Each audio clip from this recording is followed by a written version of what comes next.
Midwest Paranormal presents Paranormal Soup. I'm your host, Jason Bland, and we are back after being off for a week. I had my son's 8th birthday that Sunday, or his birthday party, which is enough to wear you out, so I decided to take that Sunday off. But boy, I missed you guys, and I've been waiting to get back to this show because we have a great guest, returning guest, Chris Lee, author of the book series Life in the Past Lane. We're going to be talking about his newest fourth in his series, Crimes Against Humanity.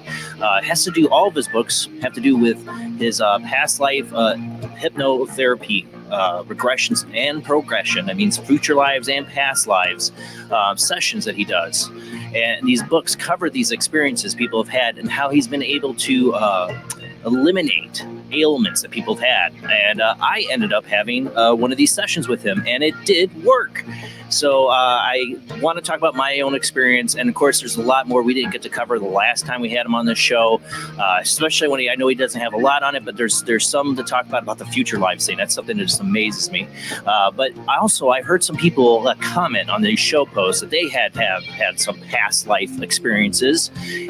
Please, later in the show, after the second commercial break tonight, we will open up the phone lines. Call in. Tell me, have you experienced something you believe is a past life, or have you had your own hypnotic regression therapy session, or just anything where you thought you might have known what your past life was? Before I had mine with Chris, I had a couple experiences, but we'll talk about what he took me a journey through and the past lives I saw on the show after our news segment, of course, because we got the World Wide Web of Weird, and we got a lot of weird to get to. So let's go ahead and get rolling into the show.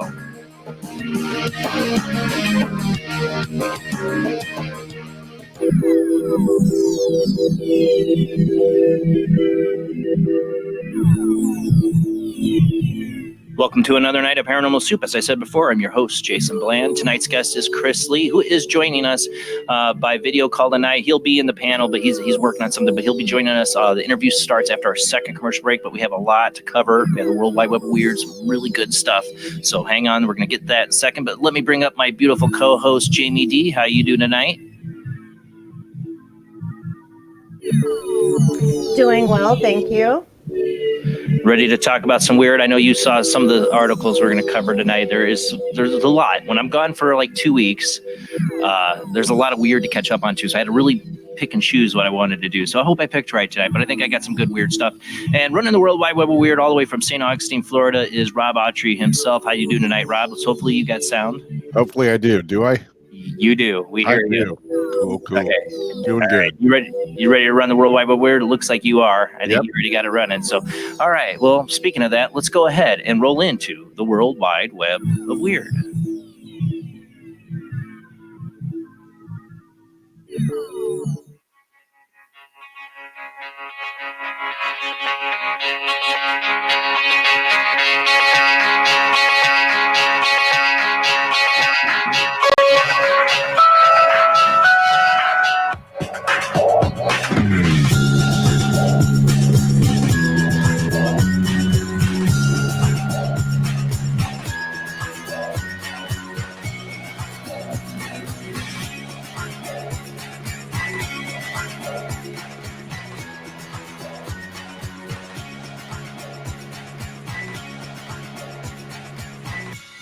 I thought I'd start out the World Wide Web of Weird, something I saw a lot of people sharing about over the last 2 weeks. I'm like, oh, I wish I had a World Wide Web of Weird to talk about this. It's not paranormal, but it is weird, and it's weird in the sense it's like entertainment mimicking life. It's such the other way around.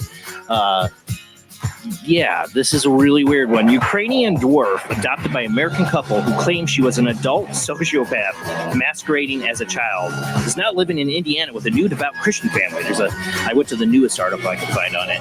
Yeah, you remember the movie Orphan? This sounds like it's right out of that.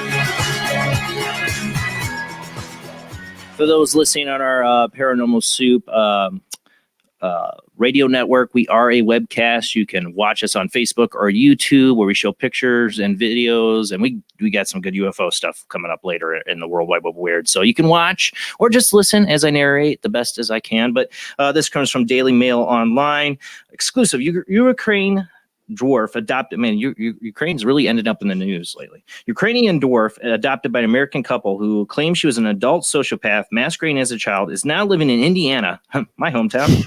Right Yeah, it could have been Florida. It could have been, but But it's all on you now. Yeah, it's on me. With a new devout Christian family of 5 who believe she was abandoned by the other family, who were prosecuted, taken to court over, basically ditching this girl and taking off the Canada because they were like, she's not. I don't know if I will read the whole article because it's a lot, but I try to remember everything I read on it. The 3-foot-tall Natalia, who suffers from a rare form of dwarfism, is at the center of an extraordinary criminal case that saw her adopted parents, Christine and Michael Barnett, charged with neglect for moving to Canada without her in 2013. Depending on who you believe, the bubbly baby-faced youngster is either a 16-year-old girl or a 30-year-old sociopath masquerading as a child. In a twist worthy of a Hollywood movie, Christine Barrett claimed in an exclusive interview with DailyMail.com last week that she can prove the Ukrainian-born Natalia is secretly grown up suffering from severe psychiatric illnesses. The mom of 3, Christine, she's 45, further alleged that her family are the true victims, having been scammed into adopting an adult in 2010 who went on to terrorize and try to kill them. As bewildering as the case prepares to play out in court, DailyMail.com investigation can reveal that Natalia has found a new home with a Christian couple from Indiana and their 5 kids. Let's see here. Natalia and her new father figure, 36-year-old Antoine Mans, was recently ordained as a pastor and lives in a former church parsonage with his wife, Cynthia, 39. They understand the devout couple are aware of the question swirling around the true age of the Ukrainian daughter, who is barely taller than a toddler because of the bone disorder she has of dysplasia. But images posted to social media make it clear that they treat the diminutive female as a child, dressing her in colorful kids' clothes and capturing a photo of Natalia and young playmate, sweetest best friends ever. Well, by now she'd be 60, right? I mean, or was that she was 16 back in 2013? The man's care for Natalia, the man's is what I say. I'm sorry. Care for Natalia, and she's like being there, said a friend. There's nothing crazy going on or anything. There are good people. They just so happened to come across this person that was not being treated right and cared enough to put an effort to make sure something was done about it. If that's true, her parents had abandoned her. It's horrible. That's the question. She looks like a little kid. I mean, she does. And I don't know if anybody ever saw Orphan, but that was one creepy movie and very uncomfortable. Very uncomfortable movie. Very uncomfortable movie. I did not like it. I don't. Didn't you guys see Orphan? Yeah, I did. You did. Yeah. See, did that movie like make you feel very uncomfortable? Yeah, it was a little awkward. Little. It was that movie, and Splice. Yeah. Those 2 movies really made me feel uncomfortable. Splice, don't go watch it. It's a horrible movie. Guy has sex with a genetic creation. Just don't. But yeah, it was messed up. All right, let's move on. NBC News. Next one comes from. Let me make sure I pull it up here once he gets it. Oh shoot, we just lost Rob, my World Web of Weird guy running it. Hopefully we'll get him back here in a second. The next one here, I really don't have a picture with, so I guess we can just wait and I'll narrate the article because there's no picture for this one. So a 6-year-old boy in Arizona dies after father tries to perform exorcism on him. Please say this is a really sad story. Hopefully while I'm reading it, Rob comes back and we'll feel a lot more happy. An Arizona man was arrested in connection to the death of his 6-year-old son after he told investigators he poured hot water down the boy's throat to rid the child of demons, according to a criminal complaint. Pablo Martinez told police that he was performing an exorcism on the little boy Thursday because the child was demonic and had a demon inside of him. Now, what I hate about this article, I don't know if I'm going to read the whole thing because it's just too gruesome. There's Rob. Okay. Yay, you're back. Back. We're doing Article 2, 6-year-old boy, and my beef with this article, and you can read it at NBCnews.com, is it talks about this father murdering his child in front of another child, just to put that in perspective, because he felt it had demons. Obviously, this guy had a mental problem, and I think the child was adopted. I don't want to read the whole article. It's hard. It was hard for me to read it the first time, but he said he had a natural fit rage. Well, my 3-year-old has that kind of fit rage every day. And I know it's not demonic, so he obviously had a mental problem. And this child died and suffered because of it. But I hate that they call it an exorcism. The guy might have called it an exorcism that he was doing, but all he was doing is holding him under water. I mean, there's actual official exorcism that's done, and some people do believe it. What this guy was doing was just murdering this child. He literally held him under a running hot water faucet and killed him. So I hate that they say it. They should just say, father tries to rid of a demon. He doesn't know how to do exorcism. He just, believed a 6-year-old had a demon and killed him. I don't know. I just hate when they do that with their articles. But, because they're trying to, in a way, slightly knock on people who believe in exorcism and all that, which I know some people who are exorcists. So I just hate the way they titled this. But NBCnews.com, real sad story. And, that's true evil. I mean, for a parent to murder their child in a psychotic break, if he ever understands what wrong he committed or done, then he's going to be destroyed anyways. But it sounds like the man had a psychotic break, and it's a real sad story. All right, let's move on. Number 3. They're not all this sad. I'm sorry. Number 3 in the World Wide Web of Weird. Photo appearing to show a ghost girl in Springfield goes viral. I saw a lot of people talking about this. I saw this a lot of places. I tried to go through the Ghost app databases. You can find like all the pictures they've used in Ghost app. I did not find one that matched this, but God, I swear I've seen it before. I'm like, no, I've seen this ghost photo. Maybe, I don't know. Definitely zoom in, Rob. There you go. Let me pull the full screen up on that. So the Springfield, Massachusetts Halloween is still weeks away, but there's already a mystery gripping the city of Springfield on social media. An eerie snapshot posted on Facebook has over 1,000 shares. Well, the Western Mass News spoke with a person who took the picture trying to unravel the secret behind the ghostly apparition in the photo. In nearly every scary movie haunted place are old and uninhabited dark places, but MGM Springfield is now getting the scene for a possible spooky encounter. MGM Springfield set the scene for Sarah Allen's spooky encounter happening over the weekend. My friend was kind of messing with things that she shouldn't have been, and we thought it was funny, so we went to take a photo of her. What was she messing with? Were they summoning demons too? I don't know. It wasn't until the next morning that Allen said that the photo taken of her friend at the casino revealed something more, something she seemed to have appeared out of nowhere. I want to know what they were messing with. Her friend comments they were messing with things they shouldn't have. Probably a Ouija board. That's what I wonder. Hey, what is that? A child ghost, she said. Are you the kind of person who believes in ghosts? 50-50. I hate when they do this in articles, but I don't know. I mean, I was looking through the ghost databases. It looks like something that could be superimposed.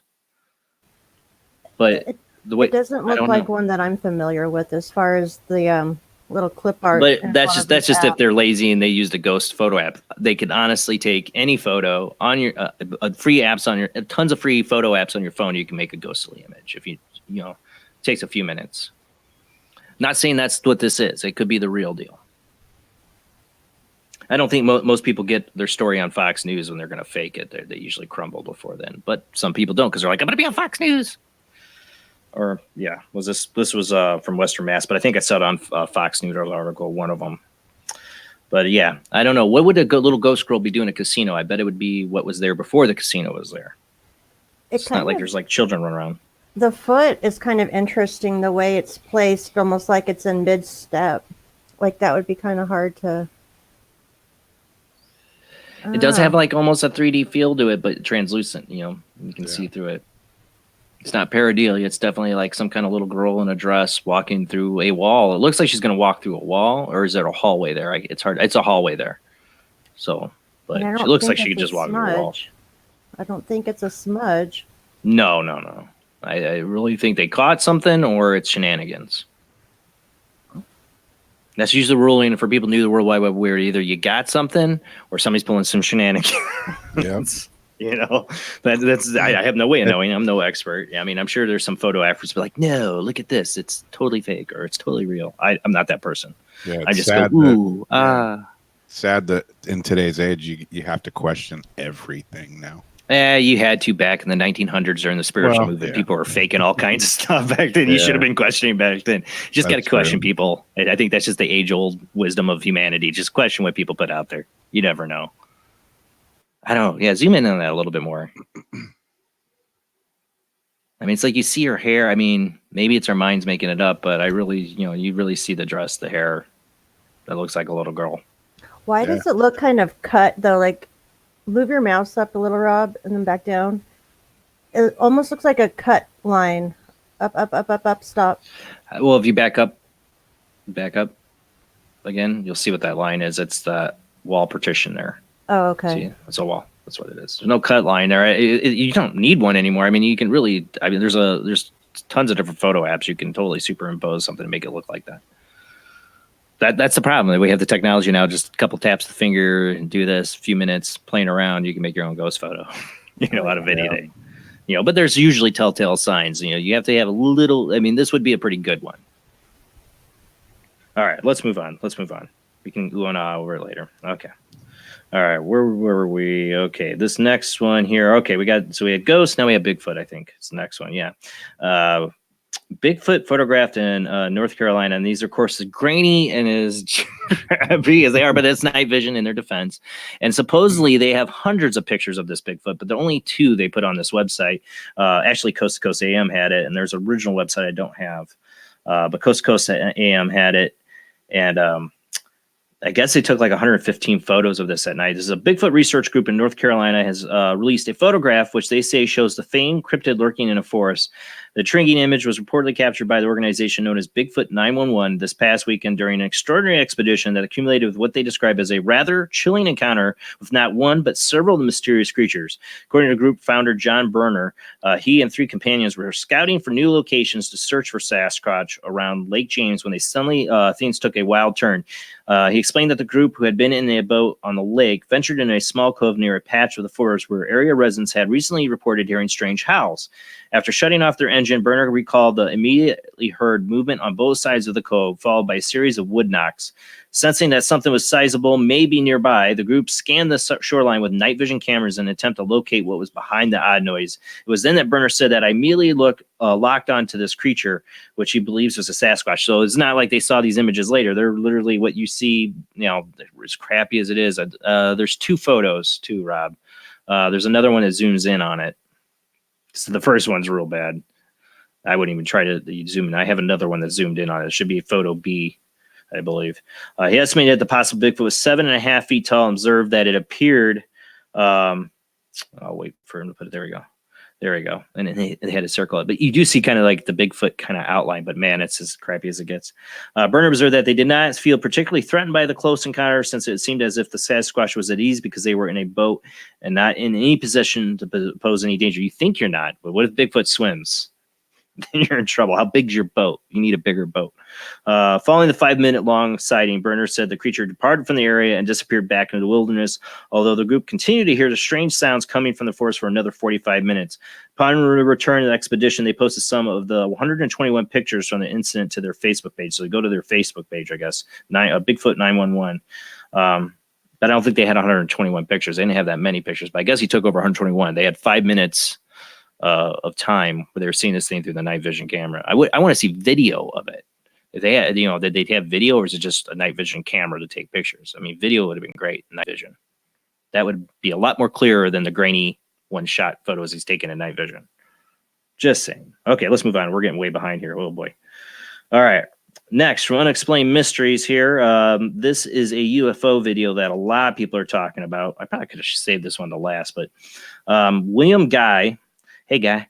William Guy had been traveling on a ferry off of North Carolina, another North Carolina, when he spotted a cluster of strange lights. Now, this one has audio, Rob. I want people to hear this guy talk about what he's seeing, too, because this is out over the ocean. The video he captured, reportedly filmed over the Pimlico Sound Lagoon, shows a total of 14 mysterious lights hovering motionless in the air a few miles out to sea. And you'll hear him say, "Can anybody tell me what this is? We're in the middle of the ocean on a ferry. There's nothing around, no land or no nothing." All right, go ahead and play the video.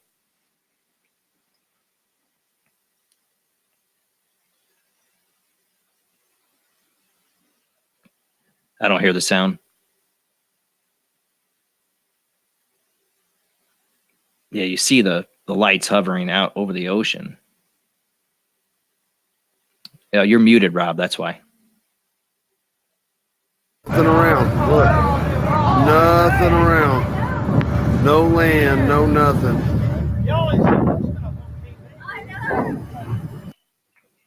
So what could that be if it's out in the middle of the ocean?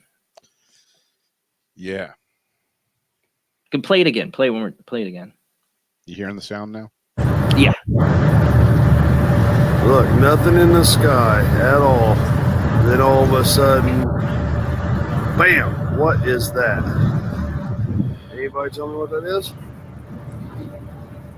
We're in the middle of the ocean on a ferry. Nothing around. Look, nothing around. No land, no nothing. See, now I love these kind of videos because you hear the people talking about it. You hear him talking about it. You know it's not CG. It's something out there, some kind of lights. You know, And they're hovering. The one I was telling you that I saw a couple of months ago, it wasn't that many lights, but dude, it was exactly, It was similar. It was. Was it out over the ocean like that too? Yes. So that's what makes you wonder. I mean, what it's not likely somebody's gonna have a drone just out in the middle of the ocean. No, it wasn't drones. It wasn't Chinese lanterns. It wasn't flares or parachute people. I don't know what it was, but it was something weird. We've had several of these on the World Wide Web of Weird in the last year. Seems to be becoming more common.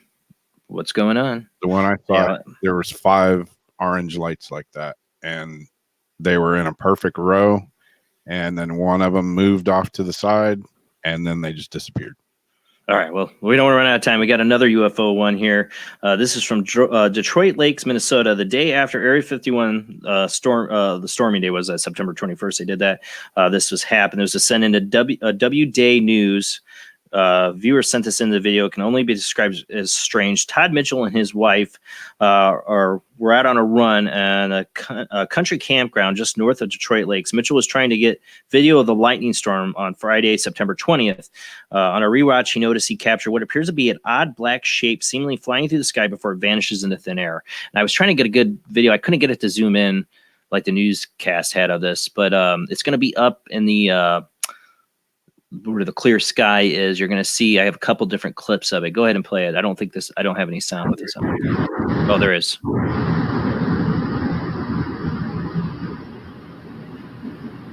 Takes a second for it to come. There it is. Yep. See it? You see this? There's a little bit. It's like a little snake black thing that flies through there. There it goes. Now watch it. It might be hard for people to see, but yeah, we got to get the screen out of the way. But if you watch it, in one of the clips, you actually see the thing go behind the clouds.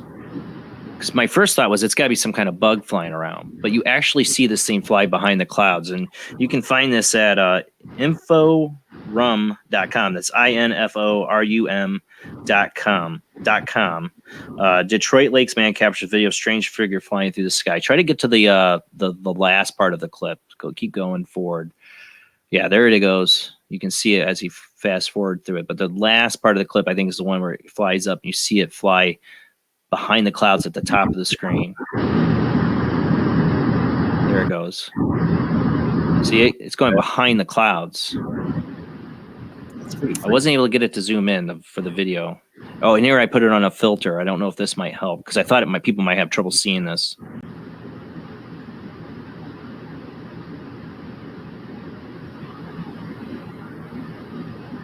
There, see it? Now, yeah, it does show up a little better this way. So I put it in a filter so you could see it fly behind the clouds. Rewind it one more time.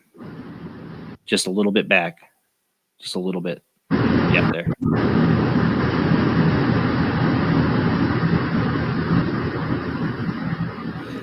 It's pretty weird.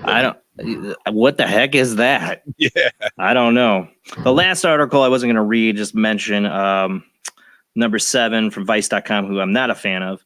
There are UFO lobbyists in DC. I thought this was, seems to be a movement going on in the UFO community. And we're running out of time here, but I find it interesting that we now have lobbyists that are trying to convince lawmakers to get exposure. Well, I honestly think 99.9% of the lawmakers have no idea that if there is some kind of UFO program, they are kept in the dark. But they might lobbyists might get them to start looking into it. This is all black budget stuff. They've given this stuff out to private companies to research, so they can't have any Freedom of Information Acts or Congress do an inquiry into what they're doing. It's great. There's lobbyists trying to get these UFO going, and obviously, we've gotten a lot of exposure on the UFO topic with Tom DeLonge and the To the Stars Project. They've gotten those UFO videos out there, and the Navy's, I guess, confirmed that they are real and crazy, whatever they are, and our military has to admit that there's something. So I don't know. Disclosure, lobbyist, I don't know. strange times we're living in. But that's it for the World Wide Web of Weird. Tonight's guest, Chris Lee, will be joining us after the commercial break. We're going to talk about past lives, future lives, and what are my experience actually having a hypnotic regression session for some of my ailments that did help some, and there's one that didn't, but I don't think that was Chris's fault. We had time restraints when we were trying to do mine, and I'm definitely going to do it again. It was a really amazing experience. So I want to get a little bit into mine, and then I want to take your phone calls after the second commercial break because I want to hear your past life experiences. And we got a lot to talk about. Crimes Against Humanity is his newest book. And, what do you imagine happens to somebody who was a serial killer who dies and then is reborn? How does that carry over into the new life? That might be one of the questions we'll get into tonight. But call in after the second commercial break. I'd love to hear your experience, but we'll be right back after this short commercial break.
He is conducting an experiment into the combined effects of sensory deprivation and hallucinatory drugs.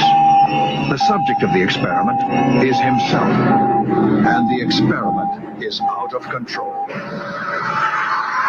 Ken Russell's Altered States, a film that must not be missed, is in the West End now. Altered States, Certificate X. This fall, a new hard-hitting police drama is coming to Friday night. He was a well-to-do cop transferred to a troubled precinct downtown. His new partner is a space traveler with a passion for justice. It's Yuppie and the Alien. Look, you might vaporize dissidents in Alpha Centauri, but in this precinct, we do it by the book. I'm so terribly sorry, Captain. Duh, Goog, I'm sorry. Don't miss this one-of-a-kind police drama. They're fighting crime the hard way in designer clothes with $250,000 sports car and a UFO. Partner, let's go cruise in the car and look moody. One tough downtown precinct, two outsiders doing things their way. Yuppie and the Alien on VBC. Paranormal Magazine is a new paranormal magazine based out of Denver, Colorado. Our goal isn't just to give you the best paranormal content out there, but to promote paranormal unity. We're doing this by giving everyone an opportunity to tell their stories and to share their experiences. For more information, follow us on Facebook at Paranormal Magazine and soon, ParanormalMag.com. Somewhere between science and superstition, there is another world, a world of darkness. Nobody expected it. Nobody believed it. And nothing could stop it. The one hope. The only hope.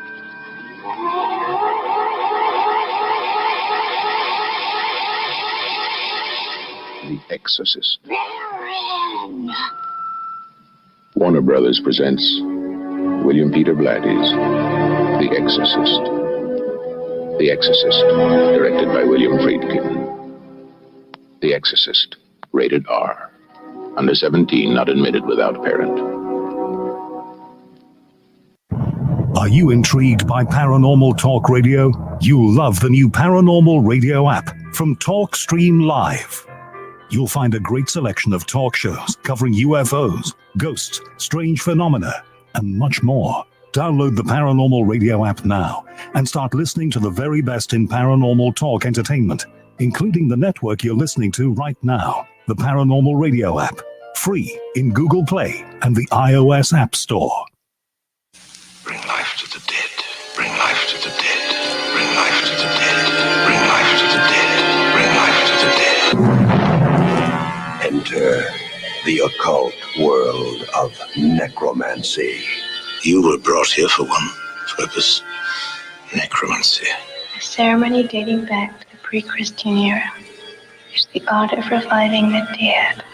It requires involvement with evil spirits by the person performing the act. The devil god brings life to the dead. No, please. No, please, And death to the living. Necromancy, starring Orson Welles and Pamela Franklin. From Cinerama releasing. In color, rated PG, parental guidance suggested. Switch to DCS ranging. 240, nominal to profile. We're in the pipe. 5 by 5.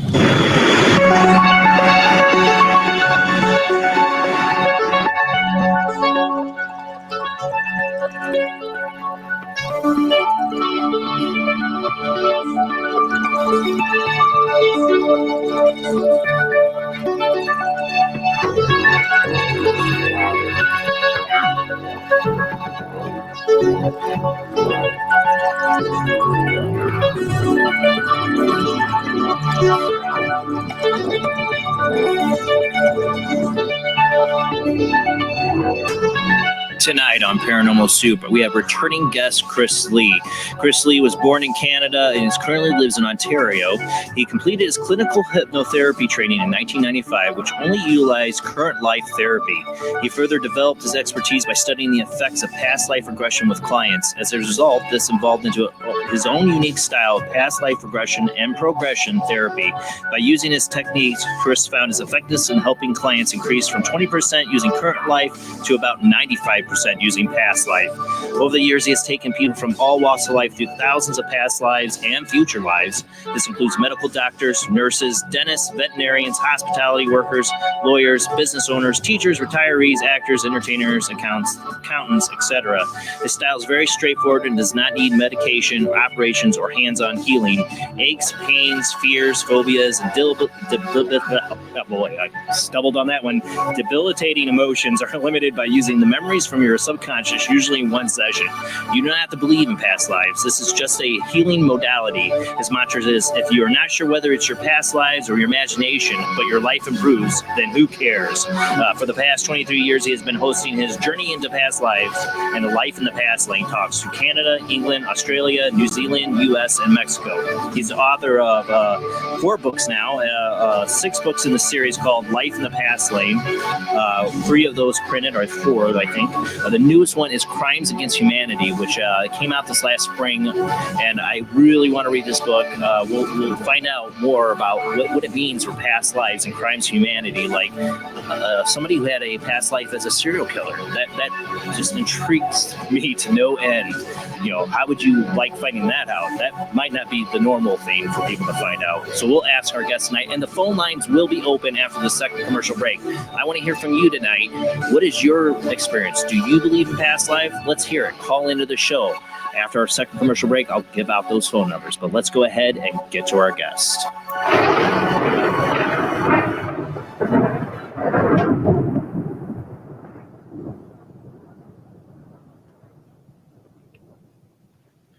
How you doing tonight, Chris? Great. Thank you for having me on the show again, Jason. Well, it went by so fast last time, and it will again, because it always does. But this is a subject that I've always been truly fascinated by. And I know Jason's fascinated by a lot of things, but past lives are something that just I think past lives are such a key to understanding what we are in the human condition, and so not looked at least in Western culture, for so many years. True.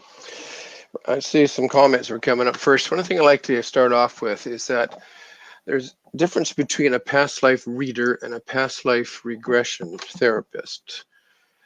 Past life reading is somebody saying, "Hey, Jason, you were a gypsy in a past life." Well, Yeah. I don't know about you. That would be like, who cares? Be interesting. Maybe you'll learn to dance better or know why you dance, but it doesn't help you. When I do my sessions with people, they're not readings, they're sessions. I have no idea where you're going to go in your past lives. In fact, that's what I like about what I've been doing now for 24 years now, is that the past lives, as I go into each one of them with the client, generally one client, I go through about 5 of them. I never know where they're going to go. They're always so interesting. From them, I still know how to make use of them, and I get rid of your persistent aches, pains, fears, phobias, debilitating emotions, that type of thing. But I don't see it. I don't tell you what you were. You have to see it. Yeah, when we did this, it was this last year. I had my session with you. Yeah, I mean, I was the first time I ever had anybody hypnotize me. I'd never had that done before, so I was totally new to that.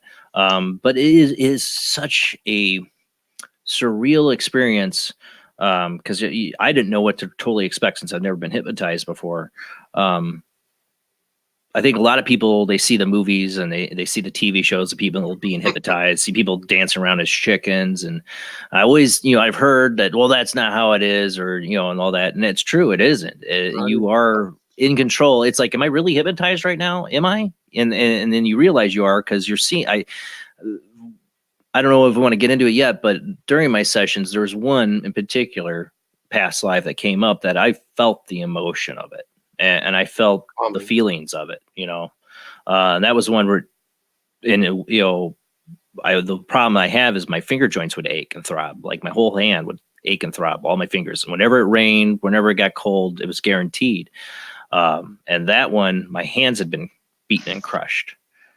And that was an immediate, after we're done, I haven't had that problem except for once when I was sick. I had that finger throbbing, but that's the only time since. But I was having it a lot for a couple years, like it was every other day. I felt like problem. So it's definitely for aches and pains like that. It worked for me under that instance, and it's hard to describe like the experience of it too. It's like you see it. I see it's like a movie playing in front of my, like I see it like sometimes from the eyes of the person I guess. And that one has shocked me too, because I was a witch, I guess, accused of witchcraft in the 1600s, and I was chained up in a dungeon. I guess that shouldn't surprise me. If I was a woman, I probably would be a witch. That totally shouldn't surprise me, but it just surprised me that would come up, and the way that it did. So it's weird. It was a weird, truly weird experience. That's the main thing about it. One thing I like to point out, what I do and have done in now in 6 countries, over 220 times, is I do a talk first. In fact, I just finished a tour of the Maritimes in Canada. And what I do is that I do a 2-hour talk to explain what hypnosis isn't and what they can get from what I've learned to do. The first thing is, I know it's hard to believe, but people have a fear of hypnosis. Can you believe that? Mm-hmm. Yes. Well, so it's saying what they see in movies and TV. Yes, too much TV, too much that BS, because TV's entertainment, not fact. And it looks better if you see somebody in a movie getting a phone call and he goes, zombie looking, go out and kills people. That's more entertaining. It will never happen. You see, what it's about is that hypnosis is 100% misunderstood, or 99%. People think it's loss of control. Do you like to lose control? No. No, I'm very much a person who wants to be in control. Exactly. Well, some examples of hypnosis is, anybody remember high school? I tried not to, but yes. Did you ever have a boring subject? All of them, no. You daydreamed? Yeah, that was my constant problem. Yes. Daydreaming is hypnosis, because all hypnosis is deep relaxation. When you're deeply relaxed, it's easier to get to your subconscious memories, which hold things like, oh, there's a beach. Think of a beach. Next thing you know, your mind's wandering off and seeing the pretty flowers or the trees blowing or jumping in the water. and it's easy to do, but nobody forces you to do that. And do you disappear? No, you were always there in case the teacher came along and caught you. Another thing too is you don't have to lay down and to do this, like another misconception or stereotyping. In a session, people have come in like, where do I lay down? Well, I say, why are you paying me to sleep? Because that's your subconscious works on repetition. And what do you do when you lay down? It's generally sleep. No, you sit in a chair, eyes closed, so you can see, you're less distracted by, anything on the wall, and also you can describe what you see. But what happens is that people think that they would have fallen off the chair because they go into la la land and they float away. What a load of crap. It doesn't happen. Another example of hypnosis is, has anybody ever read a book or watched TV so intently that you don't hear people talking to you? Yeah, all the time. Well, you're in hypnosis, single focus. My wife reminds me of that all the time. It's like, you're not listening to me right now. I'm like, what? What's the old joke? You don't listen to me. My wife said I don't listen to her. I think that's what she said. Maybe. So, but that's hypnosis.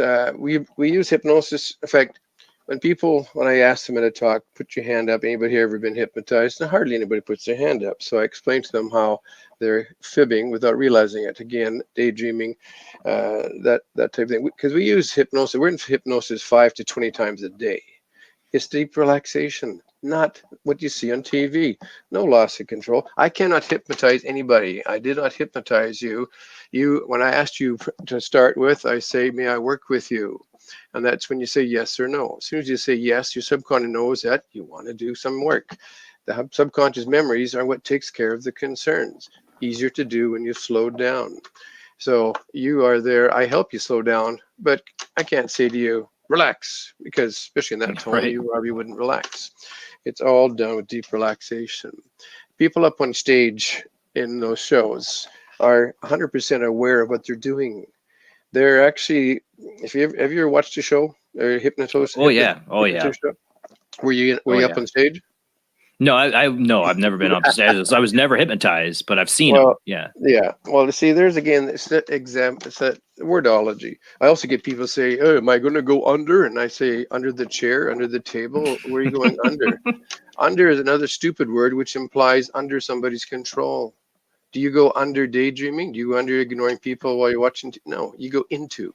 So, what happens though is that a good example of for people that say they've never been hypnotized. Have you ever slept the last 24 hours? Have you slept? Sleep is deep relaxation. How much deeper and relaxed can you get? That's all it's about. Simple stuff. So when I do my talk to explain what hypnosis isn't, see, the people that go up on stage, just to finish that one, they always like to get a whole bunch of people up because they will be sending some off during the show. They are the people that do stay up are I'm going to use a big word. It took me a year to pronounce. Somnambulistic. In other words, they're people that they don't care. They're not embarrassed. They like to have fun. Who cares? So when they're on stage and then get more deeply relaxed, they're even sillier, acting like a child. They're acting about the age of 7 or 8 or younger. Now, Jason, how hard would it be for somebody that age or younger to act silly? Pretend they're playing musical instruments. It's not very hard, is it? Right. But the key point here to make and finish on that is that during a production, if you really watch it closely, they will be sending people off. The guy, not all in mass, but one at a time. And if it means that, wait a minute, aren't they under his control? Then why is he sending them off? It's because they're not under his control whatsoever. But kids can get bored. Mm-hmm. So if you're not having fun anymore, you just sit there. It doesn't look good for his show, so he says. Well, I've always been curious. I've always been curious when I've seen that, because I've seen them do that. Like, okay, not you. What is it that they're looking for in somebody? Like, what are the signals? Like, okay, this person is. I can't say the word either. I can't say it. That's okay. But what are? I've just always been curious. What are some of the things they're looking for? That there's signals they see in body language that people do, or how they know. Actually, the easiest way is the test. Generally, what I've seen in a lot of shows, and I enjoy them, but the common test is that everybody in the audience This can be in bars or in big productions. What you'll say is that everybody put your hands together, lock your fingers together. And then you say to the people in general that your hands are getting tighter and tighter and tighter. In fact, the more you try to separate them, the tighter they get. They cannot be, so 3/4 of the people go like this. And then there's some that like that, and they're going, so he said, come up on stage and I'll release your hands. So when they come up on stage, he'll just say, hands. So he's looking for the ones that were putting the hands really tight, that were trying to follow the instruction. Yeah, because they're the people that he can make use of. Gotcha. But he still will ask you, do you want to stay up and have some fun? He does not force anybody. There's partly because there's a law against that. But second is because you can't be made to stay up there. You're not out of control. But a lot of them will go, yeah, I'm going to have some fun, and they stay up. Those are the people that he looks for. I think, one of the movies that scared, one of the movies that would, there's always the stuff in like the movies that scare people to be hypnotized. Is like, the Kevin Bacon movie. He gets hypnotized, and next thing you know, he sees dead people. Like there's always something like, I got hypnotized, and now, I see fat women as skinny. There's always these things. People are like totally lose control. So there's plenty of examples in Hollywood to scare people away from it. So I bet that has to be quite a battle. Yeah, it's the power of suggestion. But like I said, it's entertainment. Now, doing the, you have the 4 books, or is it 6? It's 6 books in Life in the Past Line. Well, what it is, Jason, is that I'm going to be doing 6 books. In fact, you might have gotten my bookmark somewhere, and it shows. What happened was I did the first 2 books. Now, why did it all started? But I figured I was just going to do a book, and I called it Life in the Past Lane, kind of a cutesy play on Life in the Fast Lane. Yeah. And then I realized that I can't put 14,000 case histories in one book. Not like I will, because some are boring, but there's a lot of interesting ones. So I was also doing this one. If you guys can see it, Fears and Phobias. Yeah. Now, they were both supposed to be in the same one, too big. So I decided to make it more specific. Then I did a bookmark just for that one. And I realized that when I did the 3rd book, which is another specific one, Life in the Past Lane, if you can see it, Aches and Pains. Can you see that? Yeah. Okay. Yeah, I see it. More specific. Then I realized I don't want to make a bookmark for every single time I do a book. So my graphic designer had already worked out the covers for the next 3. So I did the bookmark with 6 on there, and it's only 3 books out. Then I did the 4th one, which is the one you haven't seen yet. Yeah. This came out. Crimes Against Humanity. Yeah. This is like trying to cut your mustache. No, you I turn see left and you go right. Go in the opposite. No, you got it. I see it. Okay. Now, these are case histories. These are not how to and what for, because I teach people how to do that. And it's a little bit more than just having a book. There are books out there. People say you can learn to do this, you can learn to do that. You can be a hypnotherapist with a 1-week weekend course. And when I heard one person told me that they got a certificate for doing a 1-week hypnotherapy course, I said, is it what, 2 weeks now for a medical doctor? No, you can become a demonologist. You can get a certificate for that. I mean, there's all kinds of certificates for stuff that we're all like, yeah. That's 3 weeks. Yeah. Okay. Yeah. So they are just interesting, because I do get people that read them, and for example, and they go, wow, I didn't know I have one of the things, case history, that problem.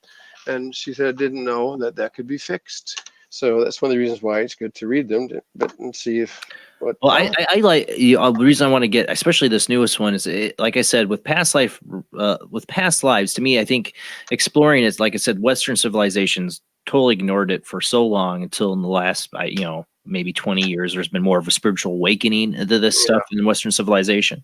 But to me, it's got to be one. If past lives are real, and I really do believe they are. That this is a key to everything, to a lot of things underlining society and how we act as people and everything in our lives. It's a key we've been missing. and these explorations of all these different cases you did, and besides where people get their aches and their pains and phobias, it's the keys to your life. I came to understand that before I had you as a guest because of 2 dreams I had. One in particular, I really felt strongly was a past life because it really explained everything of how my mentality is when it comes to religion and government. It like explained it completely. I had to piece it together afterwards, but thinking about how impactful this dream was, it explained my complete, like, utter disgust with government and religion. Because I was a Buddhist monk, I believe, somewhere like Vietnam. I'm not sure. It wasn't during Vietnam. I think it would be before it. I don't know. But I was basically caught my religious master smoking opium, and I turned him into the government, who then raided the temple and then killed all my brothers, and I think killed me. I ran the dream ends with me running for my life through the woods. But it totally explains my lack of hate, my just total don't like religion, organized religion, and I don't like government. I don't trust either. Completely don't trust either. Yeah, that makes sense. Was that a reoccurring dream or just a one-on? Just once, where I woke up and like shot out of bed, like from it, because I was like literally running out of my bed, because in the dream I'm like jumping over, in through a jungle. I'm like trying to get away as I'm being chased down. Yeah, in fact, that's some people can call that sleepwalking, or generally it's sleep running. It does happen. I've had a few clients that would have a recurring nightmare. Most of those are reoccurring, and generally when I say to anybody have reoccurring dreams, people put their hands up, and I'll say, "Are they nice ones?" And everybody puts their hand down. We don't get right. They're never nice. No, that's because it's something you haven't finished with. That's all it's about. Now, what happened is that when I do my talk, I do a hands up, who believes in past lives, who isn't sure, and who doesn't. Okay, and actually. In fact, it's really sort of funny. I now pre-tell people there's going to be 3 questions, because I used to get people put their hand up for everything, not realizing there's more choices. So, but actually, I did have one in this one city. It was quite a big group that had put up her hand for not believing. So everybody looked at her, and she said, "But I have a good excuse. My daughter believes in past lives, and she needed a ride here tonight." So she did come up and talk to me later, and she said, "I make a lot of sense, more logic." So one of the things I do push, why what I do is so effective, but why it sort of got a little not great attention is because of the word past life. It can sound a bit woo-woo, that type of thing. So I try and keep it very generic. I explain to people very quickly at the talk that if you're not sure about past lives, I don't care. Because if you think it's your imagination, but your ache or pain disappears, who cares? So that is why also I generally don't get as many men that come to the talks as women, unless they're dragged there. But almost all the men will also book a session, because they realize that they can think they made it up. Nothing, you don't have to believe in this kind of stuff. But men are not exempt from aches, pains, fears, phobias, and debilitating emotions, are they? No, when you bring that up, you've talked about it last time we had it on. What does it matter if it's real, if your subconscious is making up? I question everything, even my own experience, that it's possible that none of it's real, that it's just my subconscious communicating something with me I need to deal with. And that might be it, because I don't know if you ever saw, there was a Netflix series on last year called Maniac, with Jonah Hill, and I forgot the other actress's name. But in the premise of this is they take people into this altered consciousness state, and they lived out these other lives, that these imaginary worlds that their subconscious creates for them, that deal with issues in their life that they don't want to deal with, that to work through it. And it's like they're living another life. They're another person, another story. And I thought, wow, this is really, they don't touch around past lives or anything like that, but that's what it kept reminding me of, is like how past lives affect us, and how the subconscious was trying to communicate to them through these. It's like a dream world, I just thought it was really interesting. So it's possible we could just be making it all up. Well, when Good example. Okay, let me back up for a moment. As you know, your mind is made up of conscious and subconscious. Okay, for some people it might be the unconscious, but whatever. Subconscious. The conscious part of your mind is actually about 5%. It is actually a processor. It has never been Right. to a past life, hasn't got a clue about them. Your subconscious, which is quite powerful, let's say you had 100 past lives, it'll hold every single second of every one. We could go to all of them if we had, years to do this. But what happens is the subconscious has to do what the conscious tells it, and because it's like a processor, or work on repetition.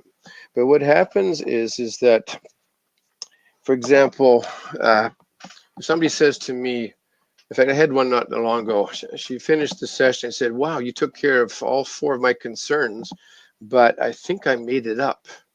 And I looked at her and I politely said to her, "You're not smart enough." And then I said, "I'm not either."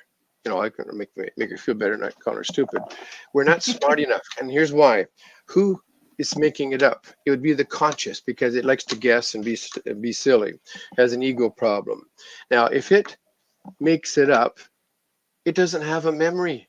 It's all stored in the subconscious, okay? Now, if it says, well, I'm going to make it up. I'm going to say this is 1802. It felt I made that up. Where does it get the 1802 from? It gets it from the subconscious, which doesn't play games. It's an extremely literal, accurate, no fooling around. Right.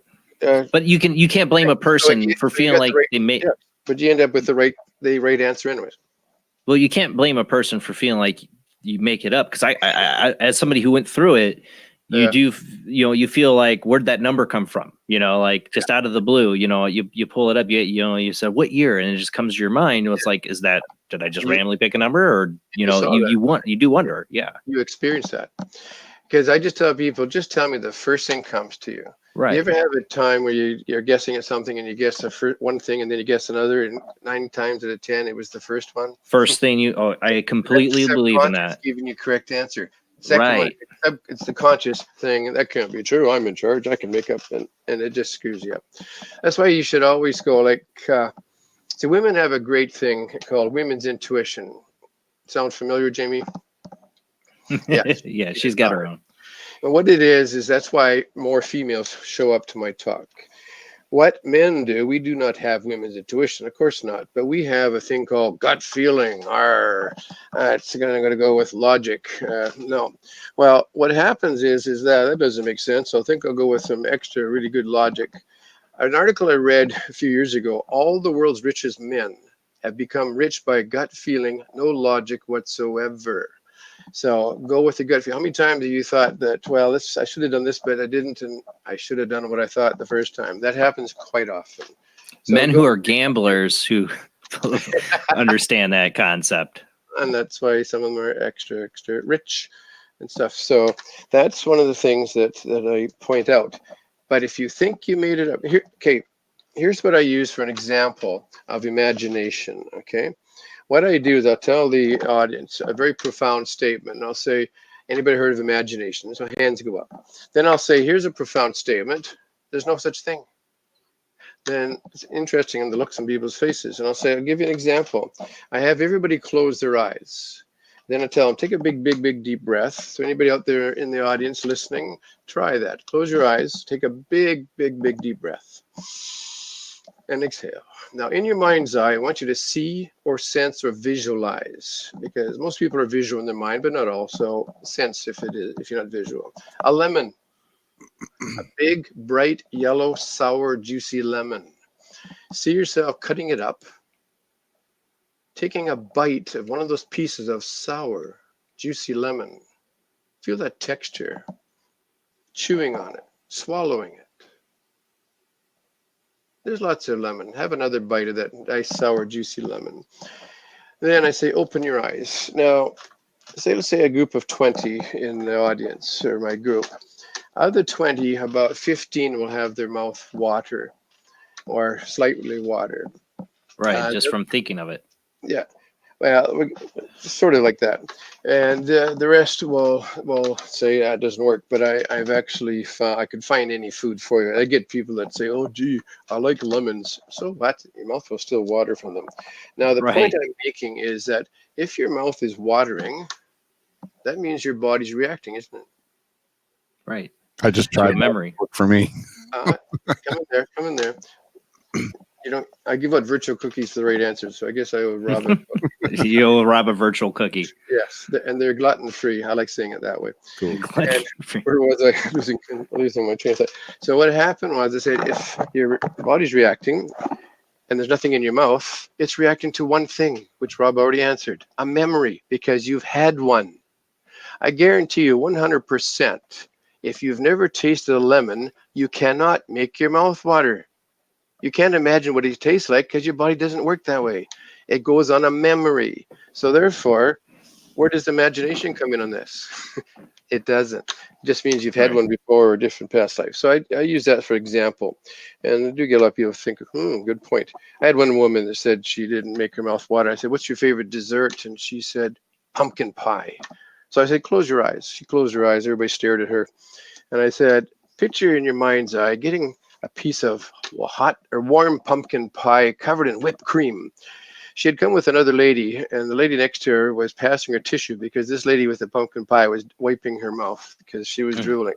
So what I'm leading to is it doesn't have to be lemons, but I can always find something that makes your mouth water. The point again is you have to have tasted one, so therefore you can't imagine what it would taste like. Right. But again, you can. But the bottom line is, if you think you made it up, and the pain goes away, which it will, who cares? But I actually have worked and done sessions with 5 male medical doctors. The reason I say male is because male are a bit more on the skeptical side. And a couple of them I've done more than one session with. So they know there's more to life out there than the placebo effect. But is it just me? But as the world is getting older, we're seeing a lot more commercials with pills, the things you could take for well, this. that's the American way, man. Quick fix. And half of it, the commercial, is the side effects that probably kill you. So why are you taking it? The best is a toenail fungus one. I swear to God, there was some drug out there for toenail fungus, and it had like hives that you rash, bleeding from the nose or something. I mean, like all these horrible side effects. Like I'll just take the toenail fungus. Thank you. I mean, that's literally the world we face it, and a bunch of other side effects we haven't seen yet. And the whole point is your subconscious will fix it if you would leave it alone. It's that power of suggestion. Be careful how you talk to yourself.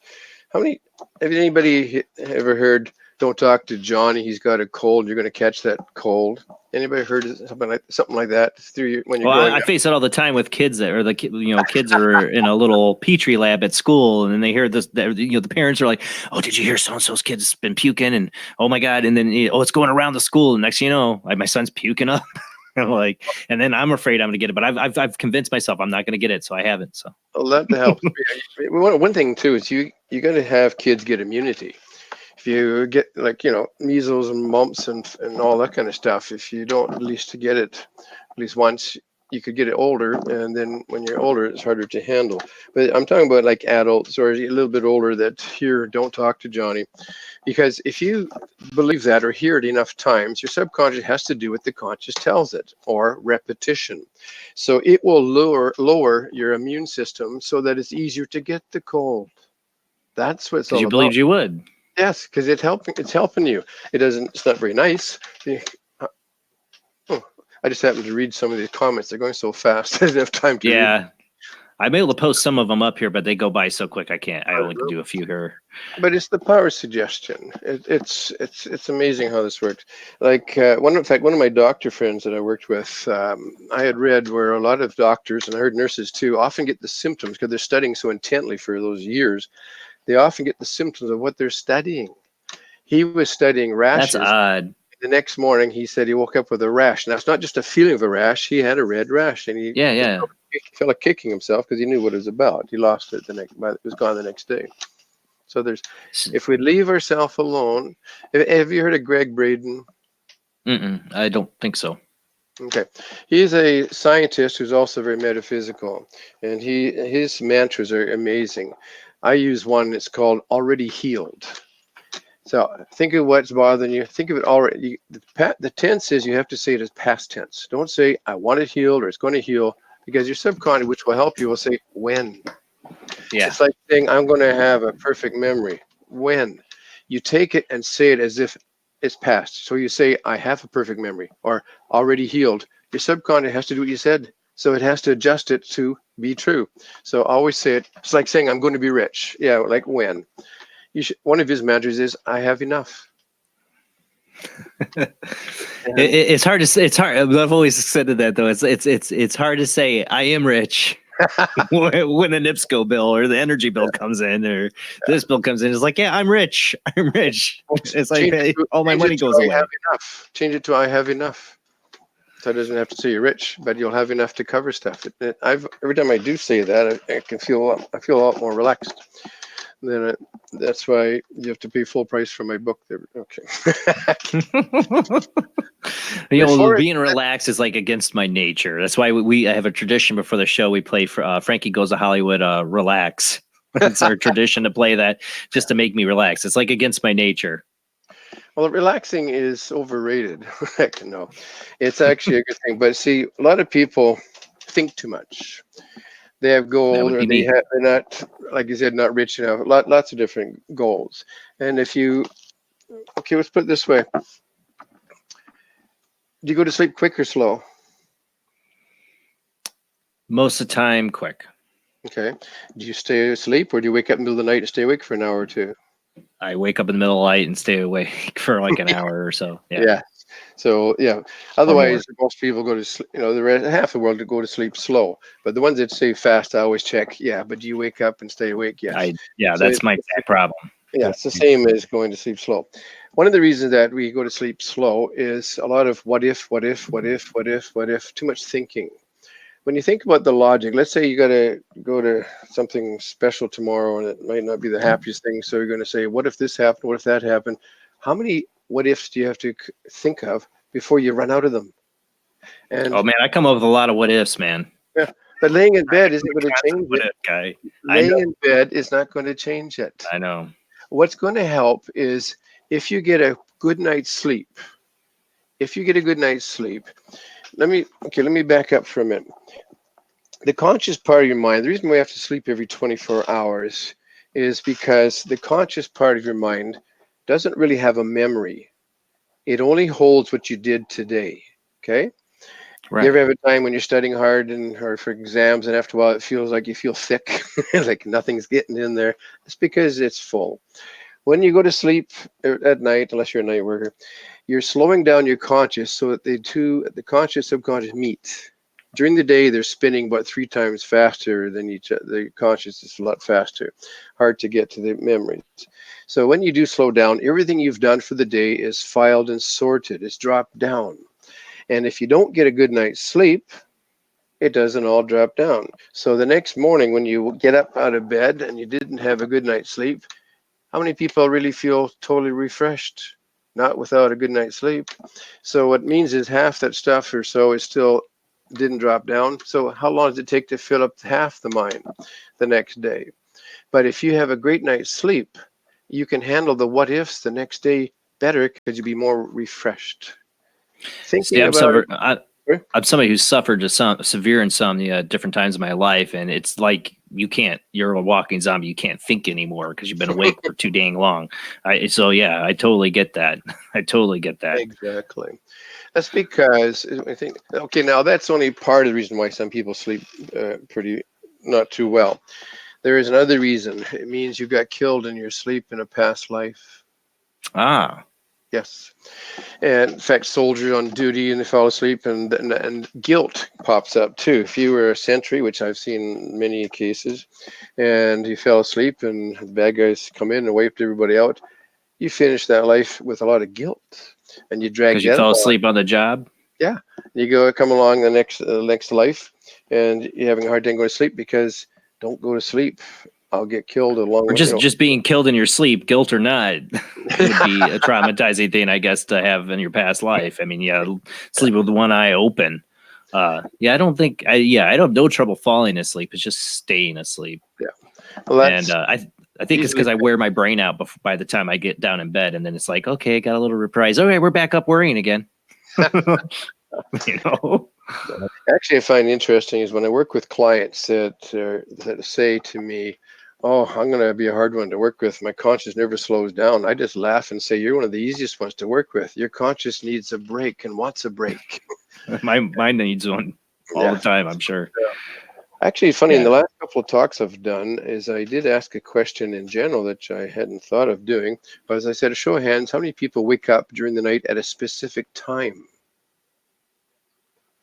And half the audience, both talks I did, had their hand up. Now, I've worked with that with people when they came in and on one-on-ones, but I suddenly thought to ask that.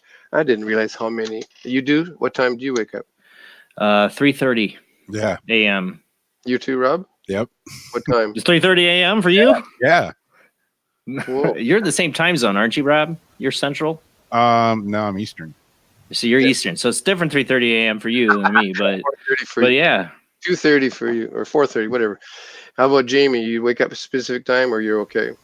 6:30. Well, that's time to So get that's up. time to get up and go for the day, you know, for me. One is a simple one. This guy said he woke up about 5 a.m. every morning, and he worked like an afternoon shift, and he hated that. Turned out it was a simple one. All it was in a past life, he was a farmer, and farmers yeah, got no up kidding. 5 o'clock in the morning. Once he saw where it came from, he had no problem. But a lot of the times, okay, there's one lady I worked with. She woke up about 3:10 every morning. And this was not just lately. She said all her life. And it takes her an hour to go back to sleep. It does affect her sleeping problem. So what I do in a session, again, I'm not a reader. I have no idea what you did. I just simply have you, make a list of what you'd like me to work on, because I can do 2 to 5 things in a session. And I said, let your subconscious take you back to the cause of why you wake up at 3:10. I don't even say past life. I just say the cause. Right. Especially if I do get people that aren't sure, so I definitely will just say go to the cause. And they're going to realize there's something odd. There must be past life, because I don't remember riding around on a horse in armor and getting my arm cut off. So yes. But anyhow, what happened was she was buried alive. Oh God. Yes. My number 2 fears that I've worked with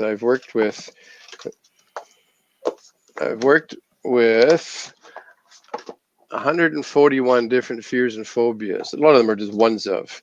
But number 2 fear is claustrophobia. Right. Small spaces. Now, a lot of people were buried alive, not on purpose, but you see, people had. They know they were dead. Yeah, because they were in a coma, which happened a lot. And their test there wasn't anything medical, because they weren't medical. Their test was a feather or a mirror. Gee, Bob, nothing there. Let's bury the person. Grave robbers, there used to be reports years ago that when they were robbing the graves, they often had many graves they opened up and had the scratch marks inside them. Yeah, oh, that's terrifying. So what happened was, and I said to the lady, let your subconscious tell you, which is extremely accurate. It'll always tell you exactly. I said, let your subconscious tell you what time of the night or morning did you wake up? She said 3:10. She's never had that problem since. This brings me up to an expression. You ever heard of that expression, Jason? His face sure rings a bell. Yeah. Or he's a dead ringer for Quasimodo or something. Well, dead ringer. Yeah, I was thinking that one. Yeah.